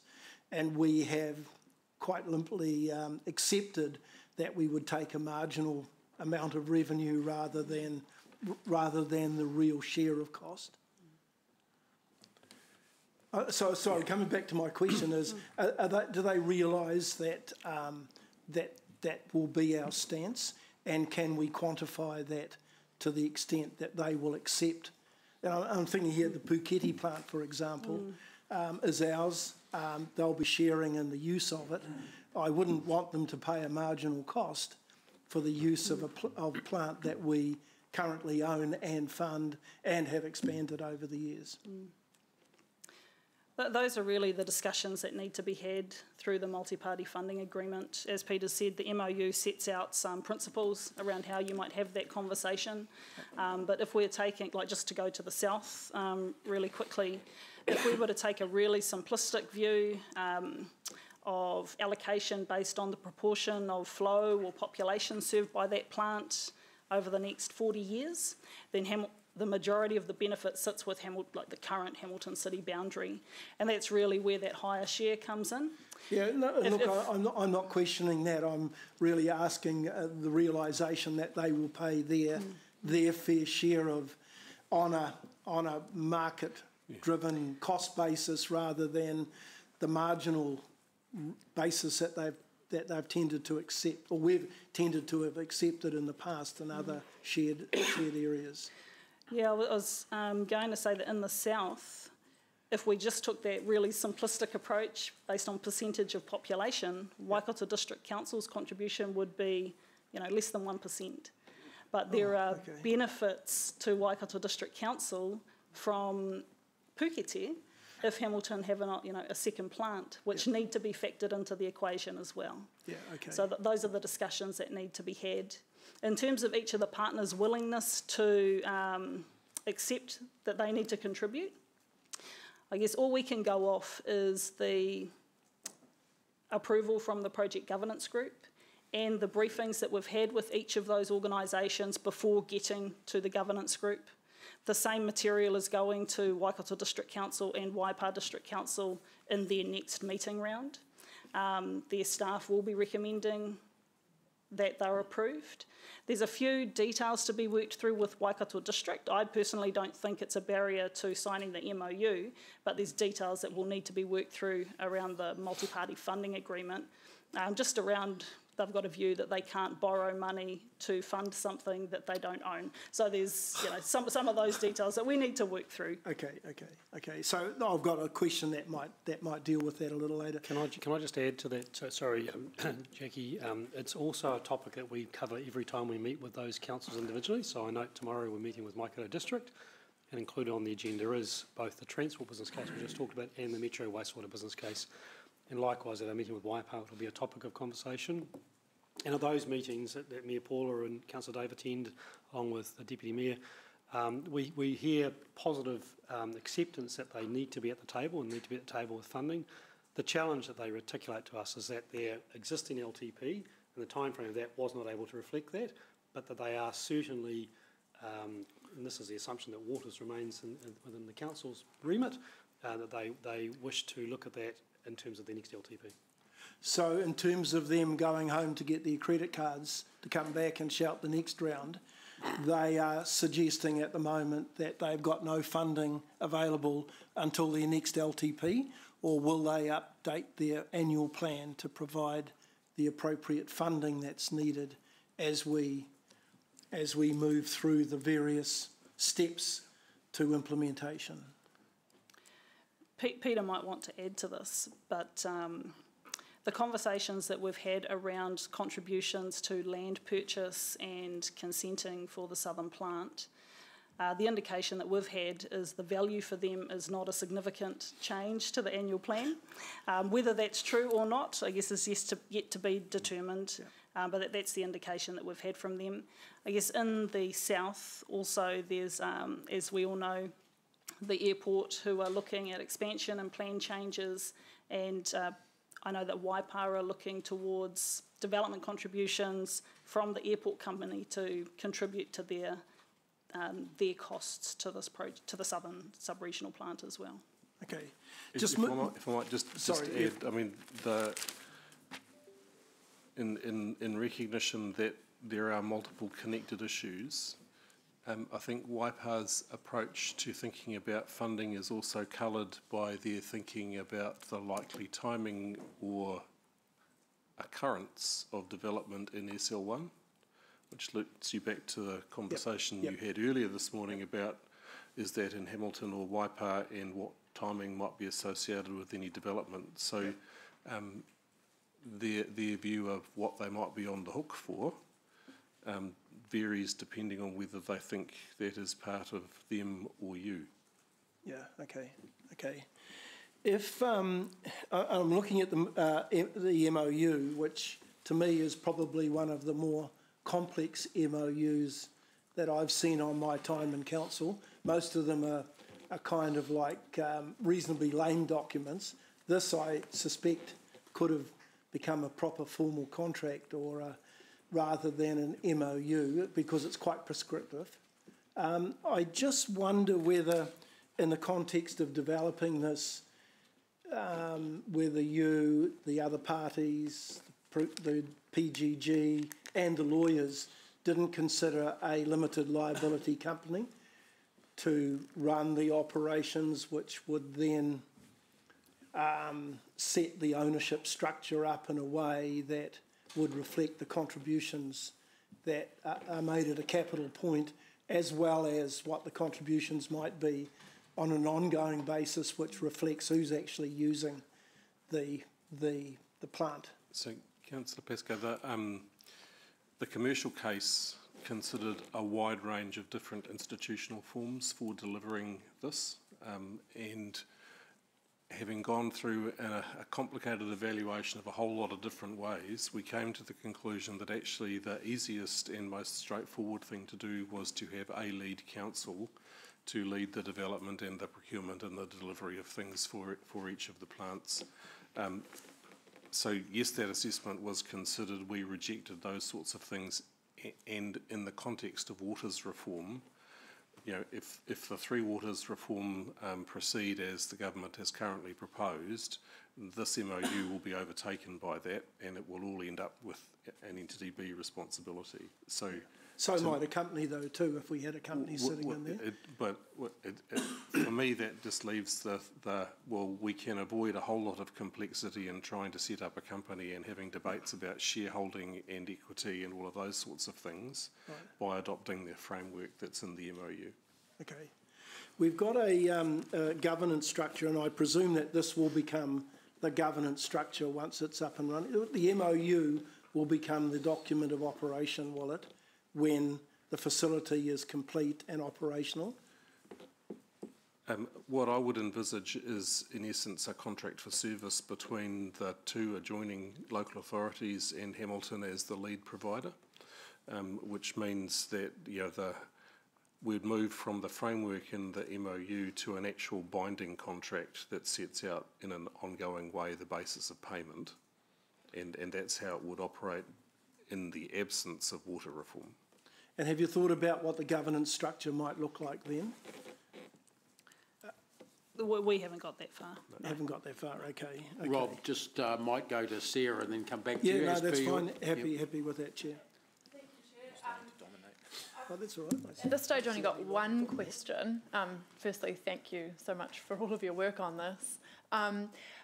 Just if the water reforms do go ahead in either as proposed or in some similar form, how do we put our best foot forward? And I guess we're already doing a lot of that, but just in terms of securing the funding or the commitment to funding to make this happen, because I guess my nervousness is that there's a lot of money that's needed to actually just bring things up to standard across the country. So, yeah.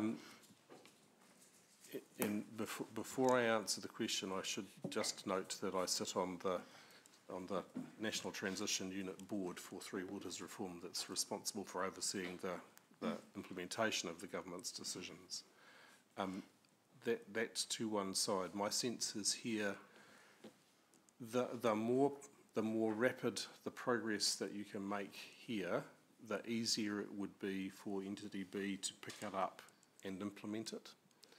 And between the southern plant, the new southern plant, and the rebuild and expansion of Puketi, it's a very substantial amount of money, and it's critical for the development of Hamilton.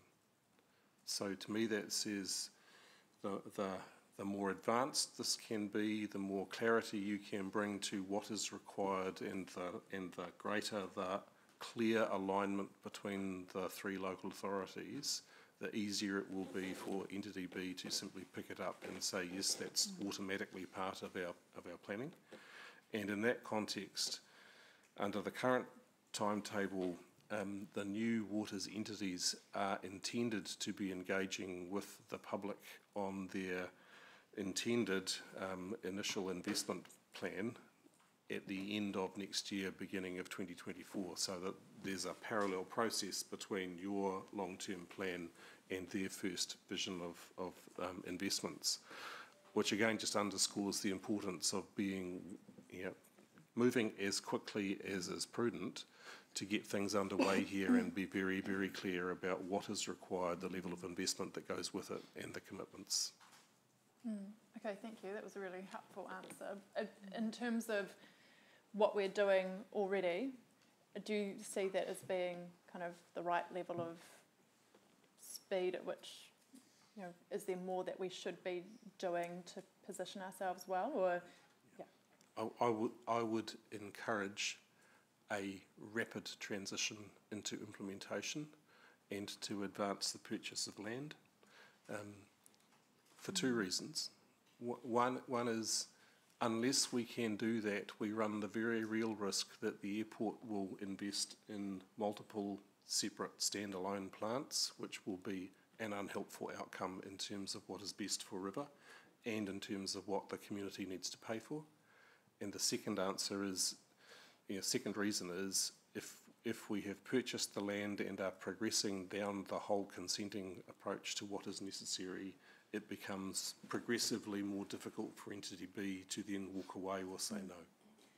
And we had a discussion, is this something that maybe we take into PX? I mean, we had some discussion around land last time, but it was just how we use what we've got in our annual plan and long-term plan to progress that. I can give an update on PX on where we're at with that. Okay, excellent, thank you. If I might just add to Peter's really great answers, this obviously is a project that has come from Future Proof and obviously has its own governance structure, but it's very much a sub-regional exercise, Jackie, Peter, isn't it, in terms of the wider Three Waters program. And I think the answers there also apply to the Northern Business Case, Councillor Thompson, so which will be coming forward, as Jackie said, hopefully prior to the election. And I think it just, again, emphasises the critical role in terms of a sub-regional approach to thinking about these strategic matters. And if Entity B does eventuate, the role of Future Proof and the voice of Future Proof and the sub-regional boundary-less thinking will be critical in terms of taking that into Entity B. So again, just emphasise and to support everything Peter's saying. I think it goes to the heart of Hamilton controlling its destiny and our voice into the critical linkage between land use planning and infrastructure and the role of Entity B. Just to build on that, we do need to really think about how we best position ourselves for reconsenting of the various wastewater treatment plants within the metro area as well, which are all going to require reconsenting at around the same time. And to take that answer one step further, it will be very difficult to consent a brand new standalone treatment plant. It will be far, in the context of Te Ture Whaimana and what is best for the river, far easier to contemplate how you might consent a number of plants across a long reach of the river that together demonstrate betterment, as opposed to, I wanted to consent this new discharge here without considering what might happen with Ngarawahia, for instance, because decommissioning Ngarawahia will result in a significant improvement in water quality and the health of the river. Yeah. And there's also some, as we all know, some really pressing issues right now in terms of some of the plants, including ours under certain conditions where we have non-compliances. Ngarawahia are in that position right now. So they need to make some decisions around, well, together, how we might stage upgrades of Ngarawahia or interim upgrades and how that might fit into the bigger sort of medium-term picture.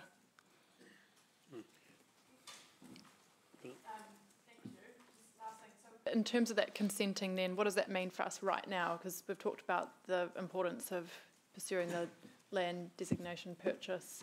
Is there anything in that regard that, we need to do more on?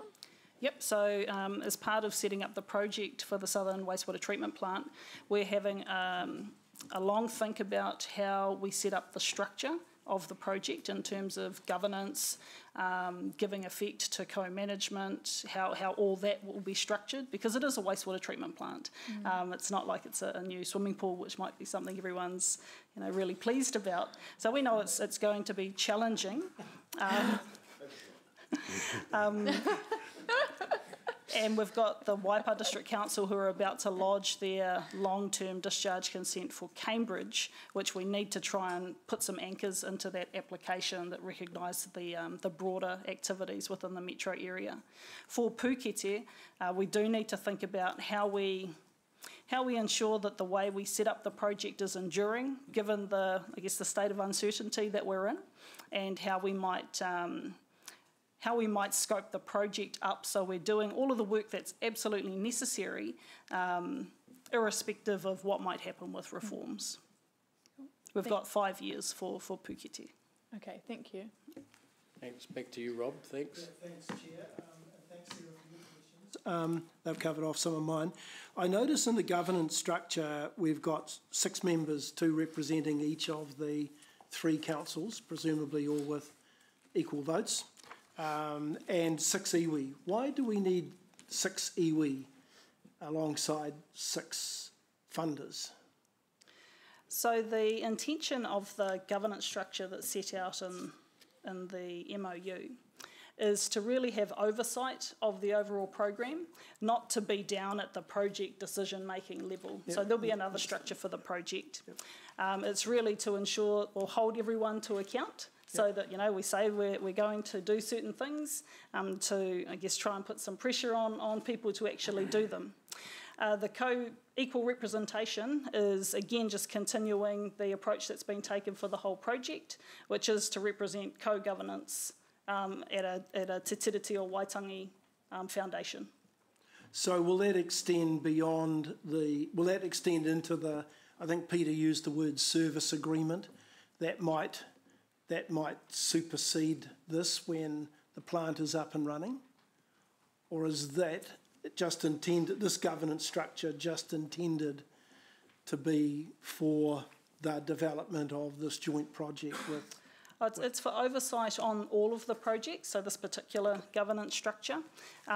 So it's not going to be the decision maker on, say, the sub-regional, southern sub-regional plant.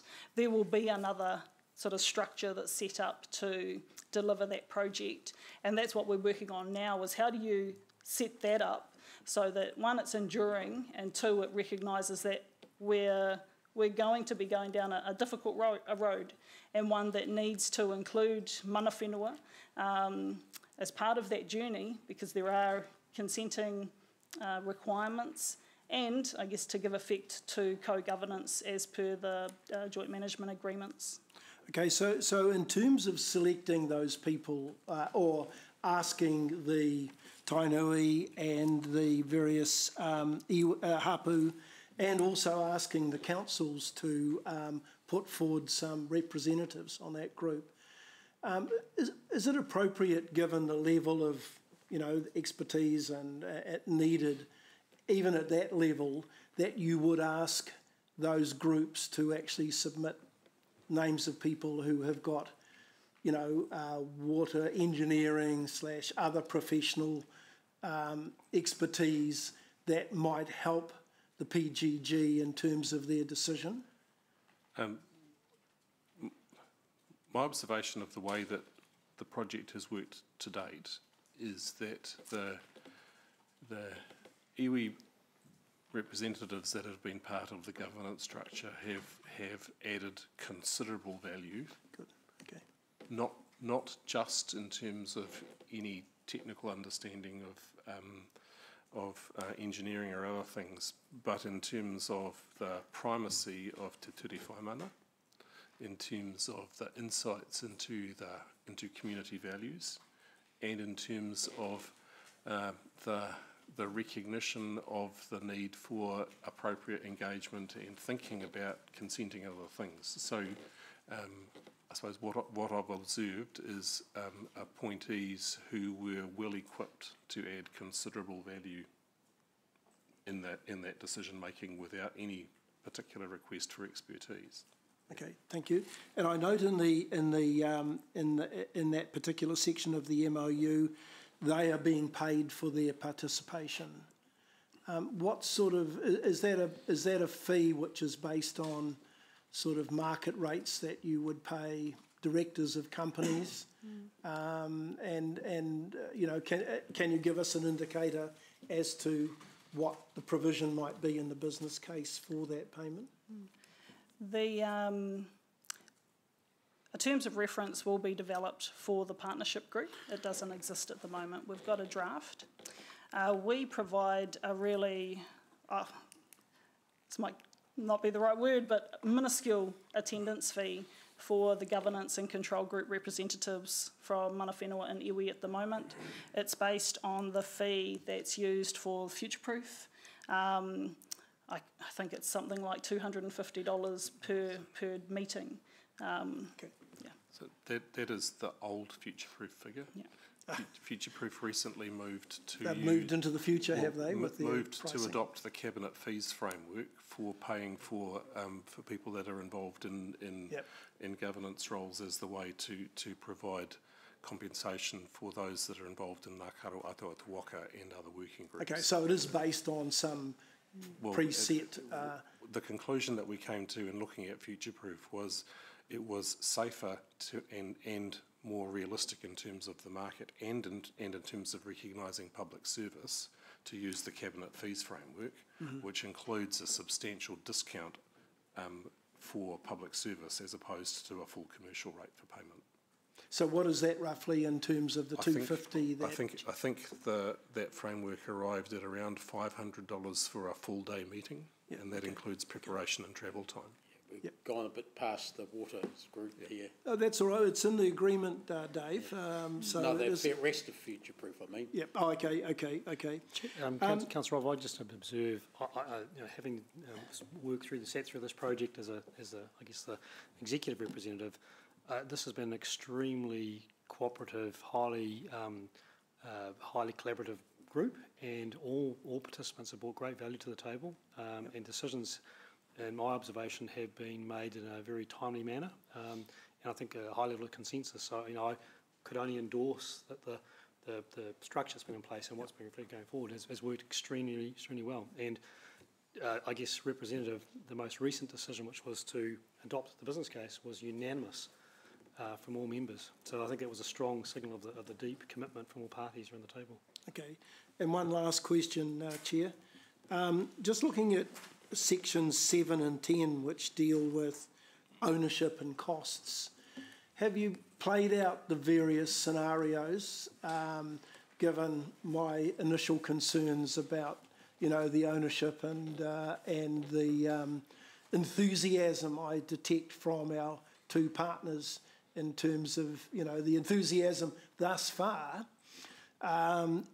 in terms of making sure that Hamilton City Council is adequately protected in terms of, the capital costs that we may have already funded and will fund while we wait for our partners to sort themselves out, and then what the ongoing costs will be, which I think is the is section 10. Have you played out sufficient to assure us that we're not going to be left short in terms of Hamilton funding our neighbouring councils where it's not justified? So, as I said earlier, the framework is an agree-to-agree framework. So, the specifics of the funding contributions will need to be agreed using the principles in the MOU as you work through it.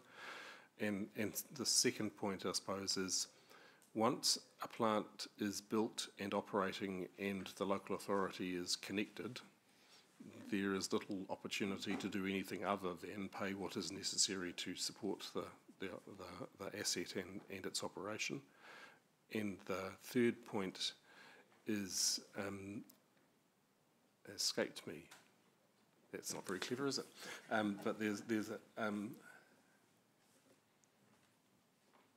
no, I'll stop there. Okay, thank you. Thank you, Chair. Thank you for your indulgence.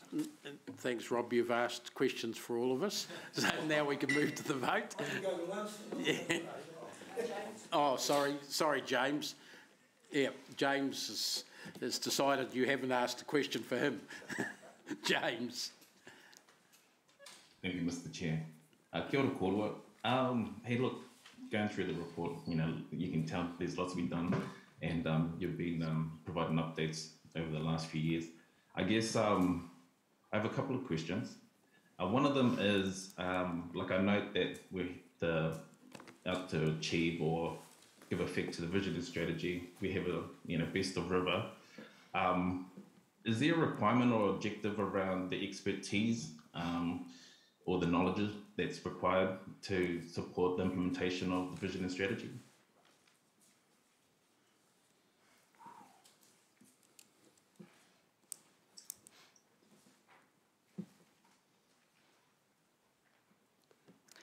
In what regard, James? Oh, well, I guess it's just on the back of the expertise sitting at the table, and who sits at that table and what's been brought to that table.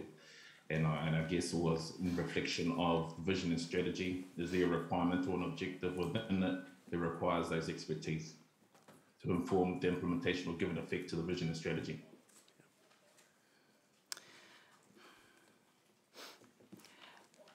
So as part of developing the overall project, which is founded on implementing Te Ture Whaimana, we have, as you're probably aware, engaged with the mana whenua of the metro area. And I think from a Mātauranga Māori perspective, that's really important, that we're talking to the people of that area. So in developing the investment objectives and KPIs and criteria, they've been involved all the way along. And also, I guess, inputted into some of the conventional science elements as well. When it comes to the non-Mātauranga Māori elements, I have to say it's probably been a journey for all of those involved in the project.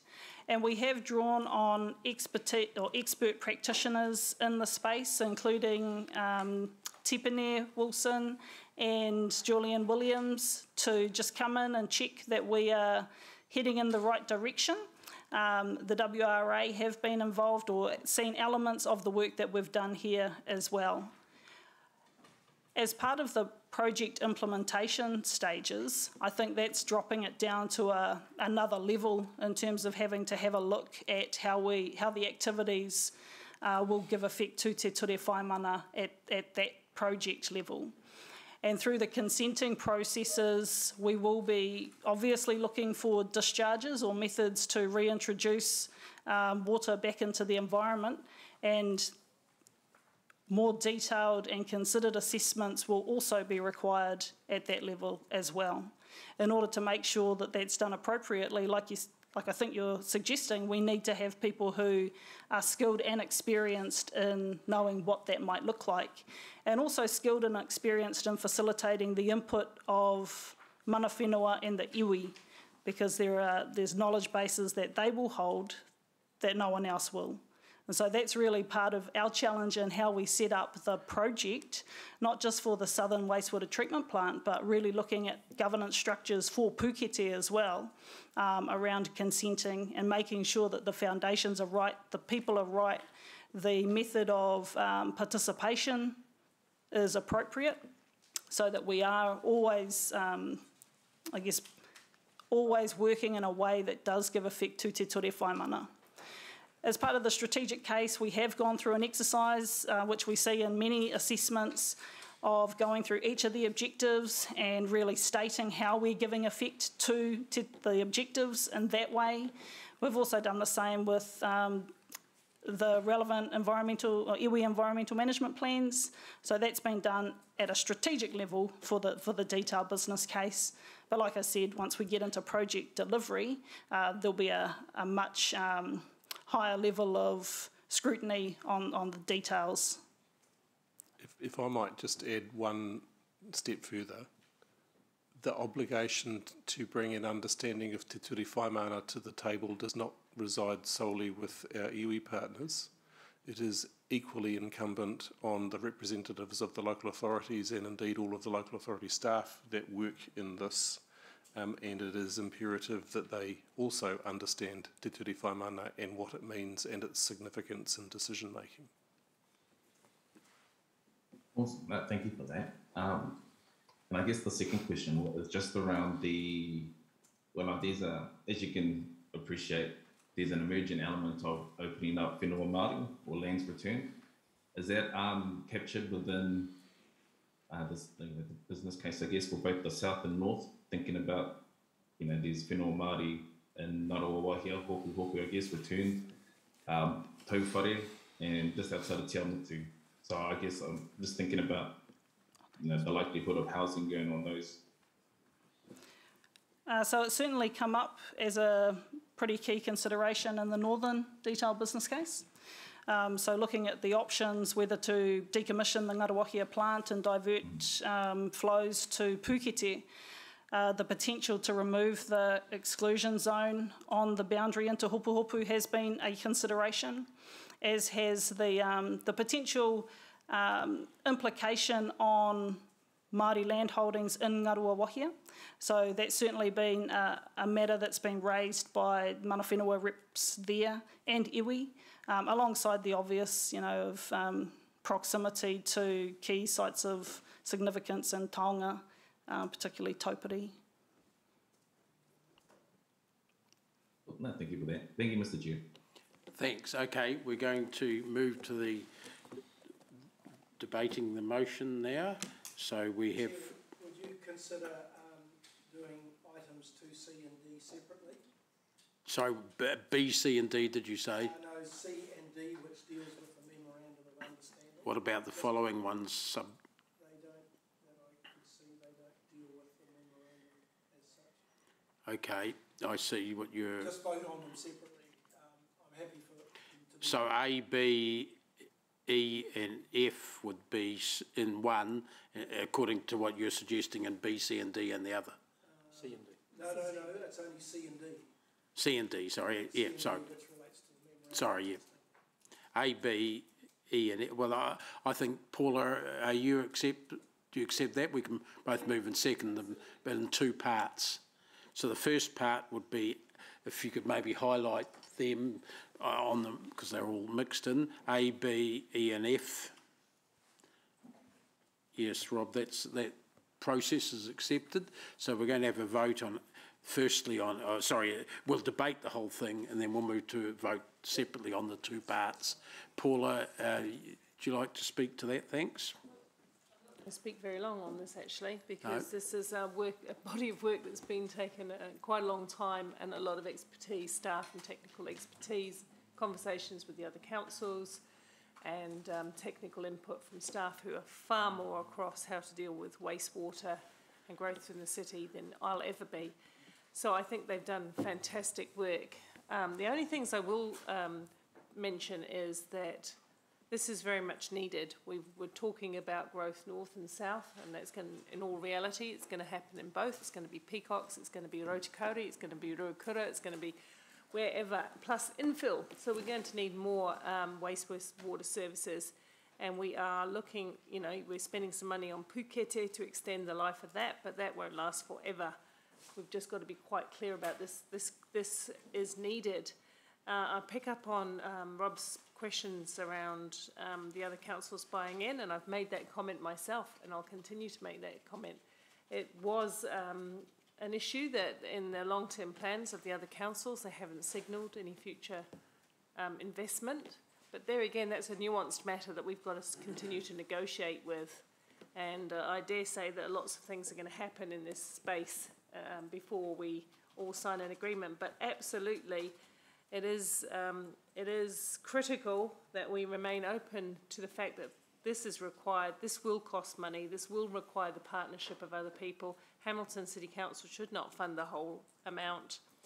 I'm not going to make any comment on co-governance other to say it's a legal requirement, and we've done a good job of making sure that we're compliant, but actually the partnership has been a very good, strong partnership with lots of very constructive conversation and all pulling in the same direction, so it hasn't been an issue in my view. Thank you. Thanks. Look, I'm just briefly going to follow that up by, in relation to the first note under point F, want to support that in respect of our earlier discussions on the areas down south of the city and when they might be able to be brought into the city. Hamilton City Council got that supplementary note added in there because we believed that the initial technical assessment potentially sold us short in terms of how soon we might need the Southern Wastewater Treatment Plant to be put in place, and we wanted an extra assessment to have a look at what would be needed to bring that online earlier than had been projected in the original draft business case. So that the work on that's now happening now, basically, and will be reported back at the same time as the Northern Wastewater Detailed Business Case. So it's going to support, I believe, any moves to advance development in the south of the city quicker. So that was important to us that go in there, and it has been included. So I think that the other comment in relation to D, particularly, and Rob's concerns are that I believe that we've had very good reporting back to us by the staff, Jackie and others that have been involved here, and Future Proof generally, like what Peter has recently done, on what is happening there. And I think we're going to get plenty more opportunities to look at governance details and other details that sort of flow out of them, the Memorandum of Understanding. So I'm relaxed about it being handled in this way, or expedited in this way. I think that's probably a word we need to get on to now, because it has been an issue that's been hanging around for, or being worked on for a long time. No one's held anything up there, but it is time we got on with it, and this is the most efficient way of handling it, I think. I've got Councillor Rob next. Thanks, Chair. And look, I guess the big red flag for me around this is the funding deal thus far. I have some real concerns about our neighbouring councils who maybe not admitting, but they do need to improve their water resilience. And this is an ideal opportunity in both directions for that to happen. And to think now that we need the lion's share of the asset facility once it's up and running is not really long-term thinking when I think of all the suburbs that are being created in Ngarawahia, in Halpo, in Cambridge and so forth. So there's a lot of infrastructure needed to support the growth that's happening with our neighbouring councils. I can understand perhaps the Minister's eagerness to reform the waters. You know, Martin talked about earlier on joined up thinking, and I don't think that that's necessarily here, certainly not in terms of going back and saying let's get our annual plan sorted out so that we can bring some funding to the table and not have Hamilton take the lead position so that we can criticise Hamilton afterwards and say, well, here comes big bully Hamilton coming in and telling us what we need to do. And I do recall some discussions around that when we last looked at the waters. So look, I can understand his eagerness by the Minister not only to reform water, but also maybe also local government. I think it's quite wrong to suggest that we can't invest in an asset that we don't already own. Hamilton has done that already in a number of ventures, and this is why I think, although it's, according to Peter, unnecessarily complicated to have a limited liability company or something similar, this would get around that problem or that excuse that the neighbouring council has for saying that we can't invest because we won't own the asset. So I think there are, and that's one of the reasons why I would prefer to have a somewhat more stronger business structure around this joint venture, joint asset purchase with our neighbouring councils than the Memorandum of Understanding. But I accept that there will be a lot more water to go under the bridge, or something to go under the bridge anyway. Hopefully not into the... it's only water. Yeah, hopefully not into the river. And we may, in fact, land with something like that as being part of this joined-up thinking that I think Martin eloquently talked about earlier this morning. Thank you. Thanks. Paula, you're right to reply if you want it. Sorry? Okay. We're going to move to the vote, councillors. 2 votes. Firstly, on 2A, B, E and F. Those in favour, please raise their hands. Against? Motion is carried unanimously. Secondly, separating out C and D. Those in favour, please raise their hand. And against? Those against? The motion is carried, noting Councillor Pascoe, Deputy Mayor Taylor and Councillor Wilson are dissenting. Thanks. Thanks very much. Councillors, we could have a shot at dealing with the Rotokauri one now, then have a clean break for the public excluded afterwards. Our speakers are coming at 2:30, and Rotakari is one that we actually discussed fairly extensively yesterday at the workshop as well, so hopefully it won't take dramatically long. Is that all right as a process? Yep. Mr. Chair, as long as the answers to my questions are available, that seems that I asked yesterday. I'm certain that Chris will have them all at the tip of his fingers. Good. Oh, In which is case that, it should is be that plain him disappearing out of the room there? Chris and Andrew is coming up. Andrew's just checking that he's got the answers on the screen there. That's correct. Okay, we'll do that. Okay, item 9, and I take it Lance isn't here. You've caught us by surprise a little bit, so someone's just fetching him Well, now, I but thought we'll he would have start. been waiting for the last 3 hours. So all the difficult questions, Lance and Andrew. So, Okay. So elect the members, there he is. 2 parts to this report. Just a quick summary because of the briefing we had yesterday. The first part is a step in the infrastructure planning and protection process that elected members have funded in this 3-year period. And a significant amount of work and engagement underpins the notice of requirement for the Transport Corridor Planning Designation, which we're ready to lodge. The second part relates to the emerging opportunity to work with the development community to progress the design and consenting of the Green Swale Corridor, which is also funded in our 10-year plan. So I'm probably going to leave it there and just respond to questions given the briefing yesterday. And I think Andrew has been thinking about your questions, Councillor Wilson, and we're ready to field those as you ask the questions. So happy to take the report as read, Mr. Chairman. We can answer any questions. Since they were already asked yesterday, why don't you, Andrew, just outline briefly the issue, answer the question. If there's any gaps afterwards, you come in first, okay? So, Andrew, you do what you can to answer those points raised.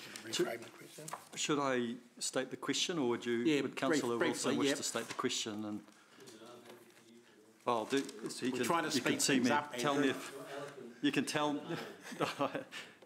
That's not the case. You can tell me if I've understood the question. So the question was in relation to development yield, and what we knew or understood the yield opportunity to be in Rotakari, particularly given the government direction for intensification and higher density. So I've taken it on myself to refer that question to the developer overnight, and they've provided me with a response, and I'll just read the salient points from that response. So the first point is they've reminded me that 3 of the major landowners did a combined presentation to Council on the 27th of March this year, and he's resent that through. And that proposal, or master plan proposal, was based on a significant increase in yield over and above the operative plan provisions. I did follow up with a discussion as well, and so it's very difficult to give a strong indication of exactly how much extra yield, because there's so many factors that come to play.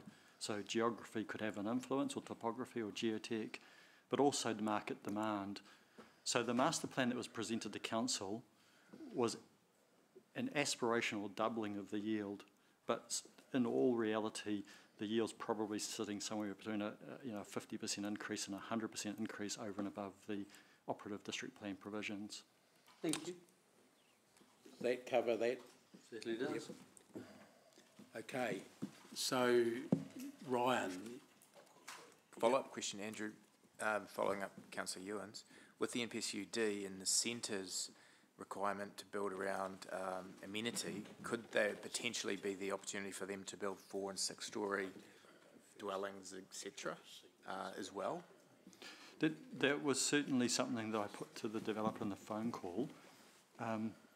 If I relay their sentiment, was they'll be heavily influenced by market demand in terms of how high, how tall Yes, I think they're open to consider it, but ultimately market demand and will have a big impact.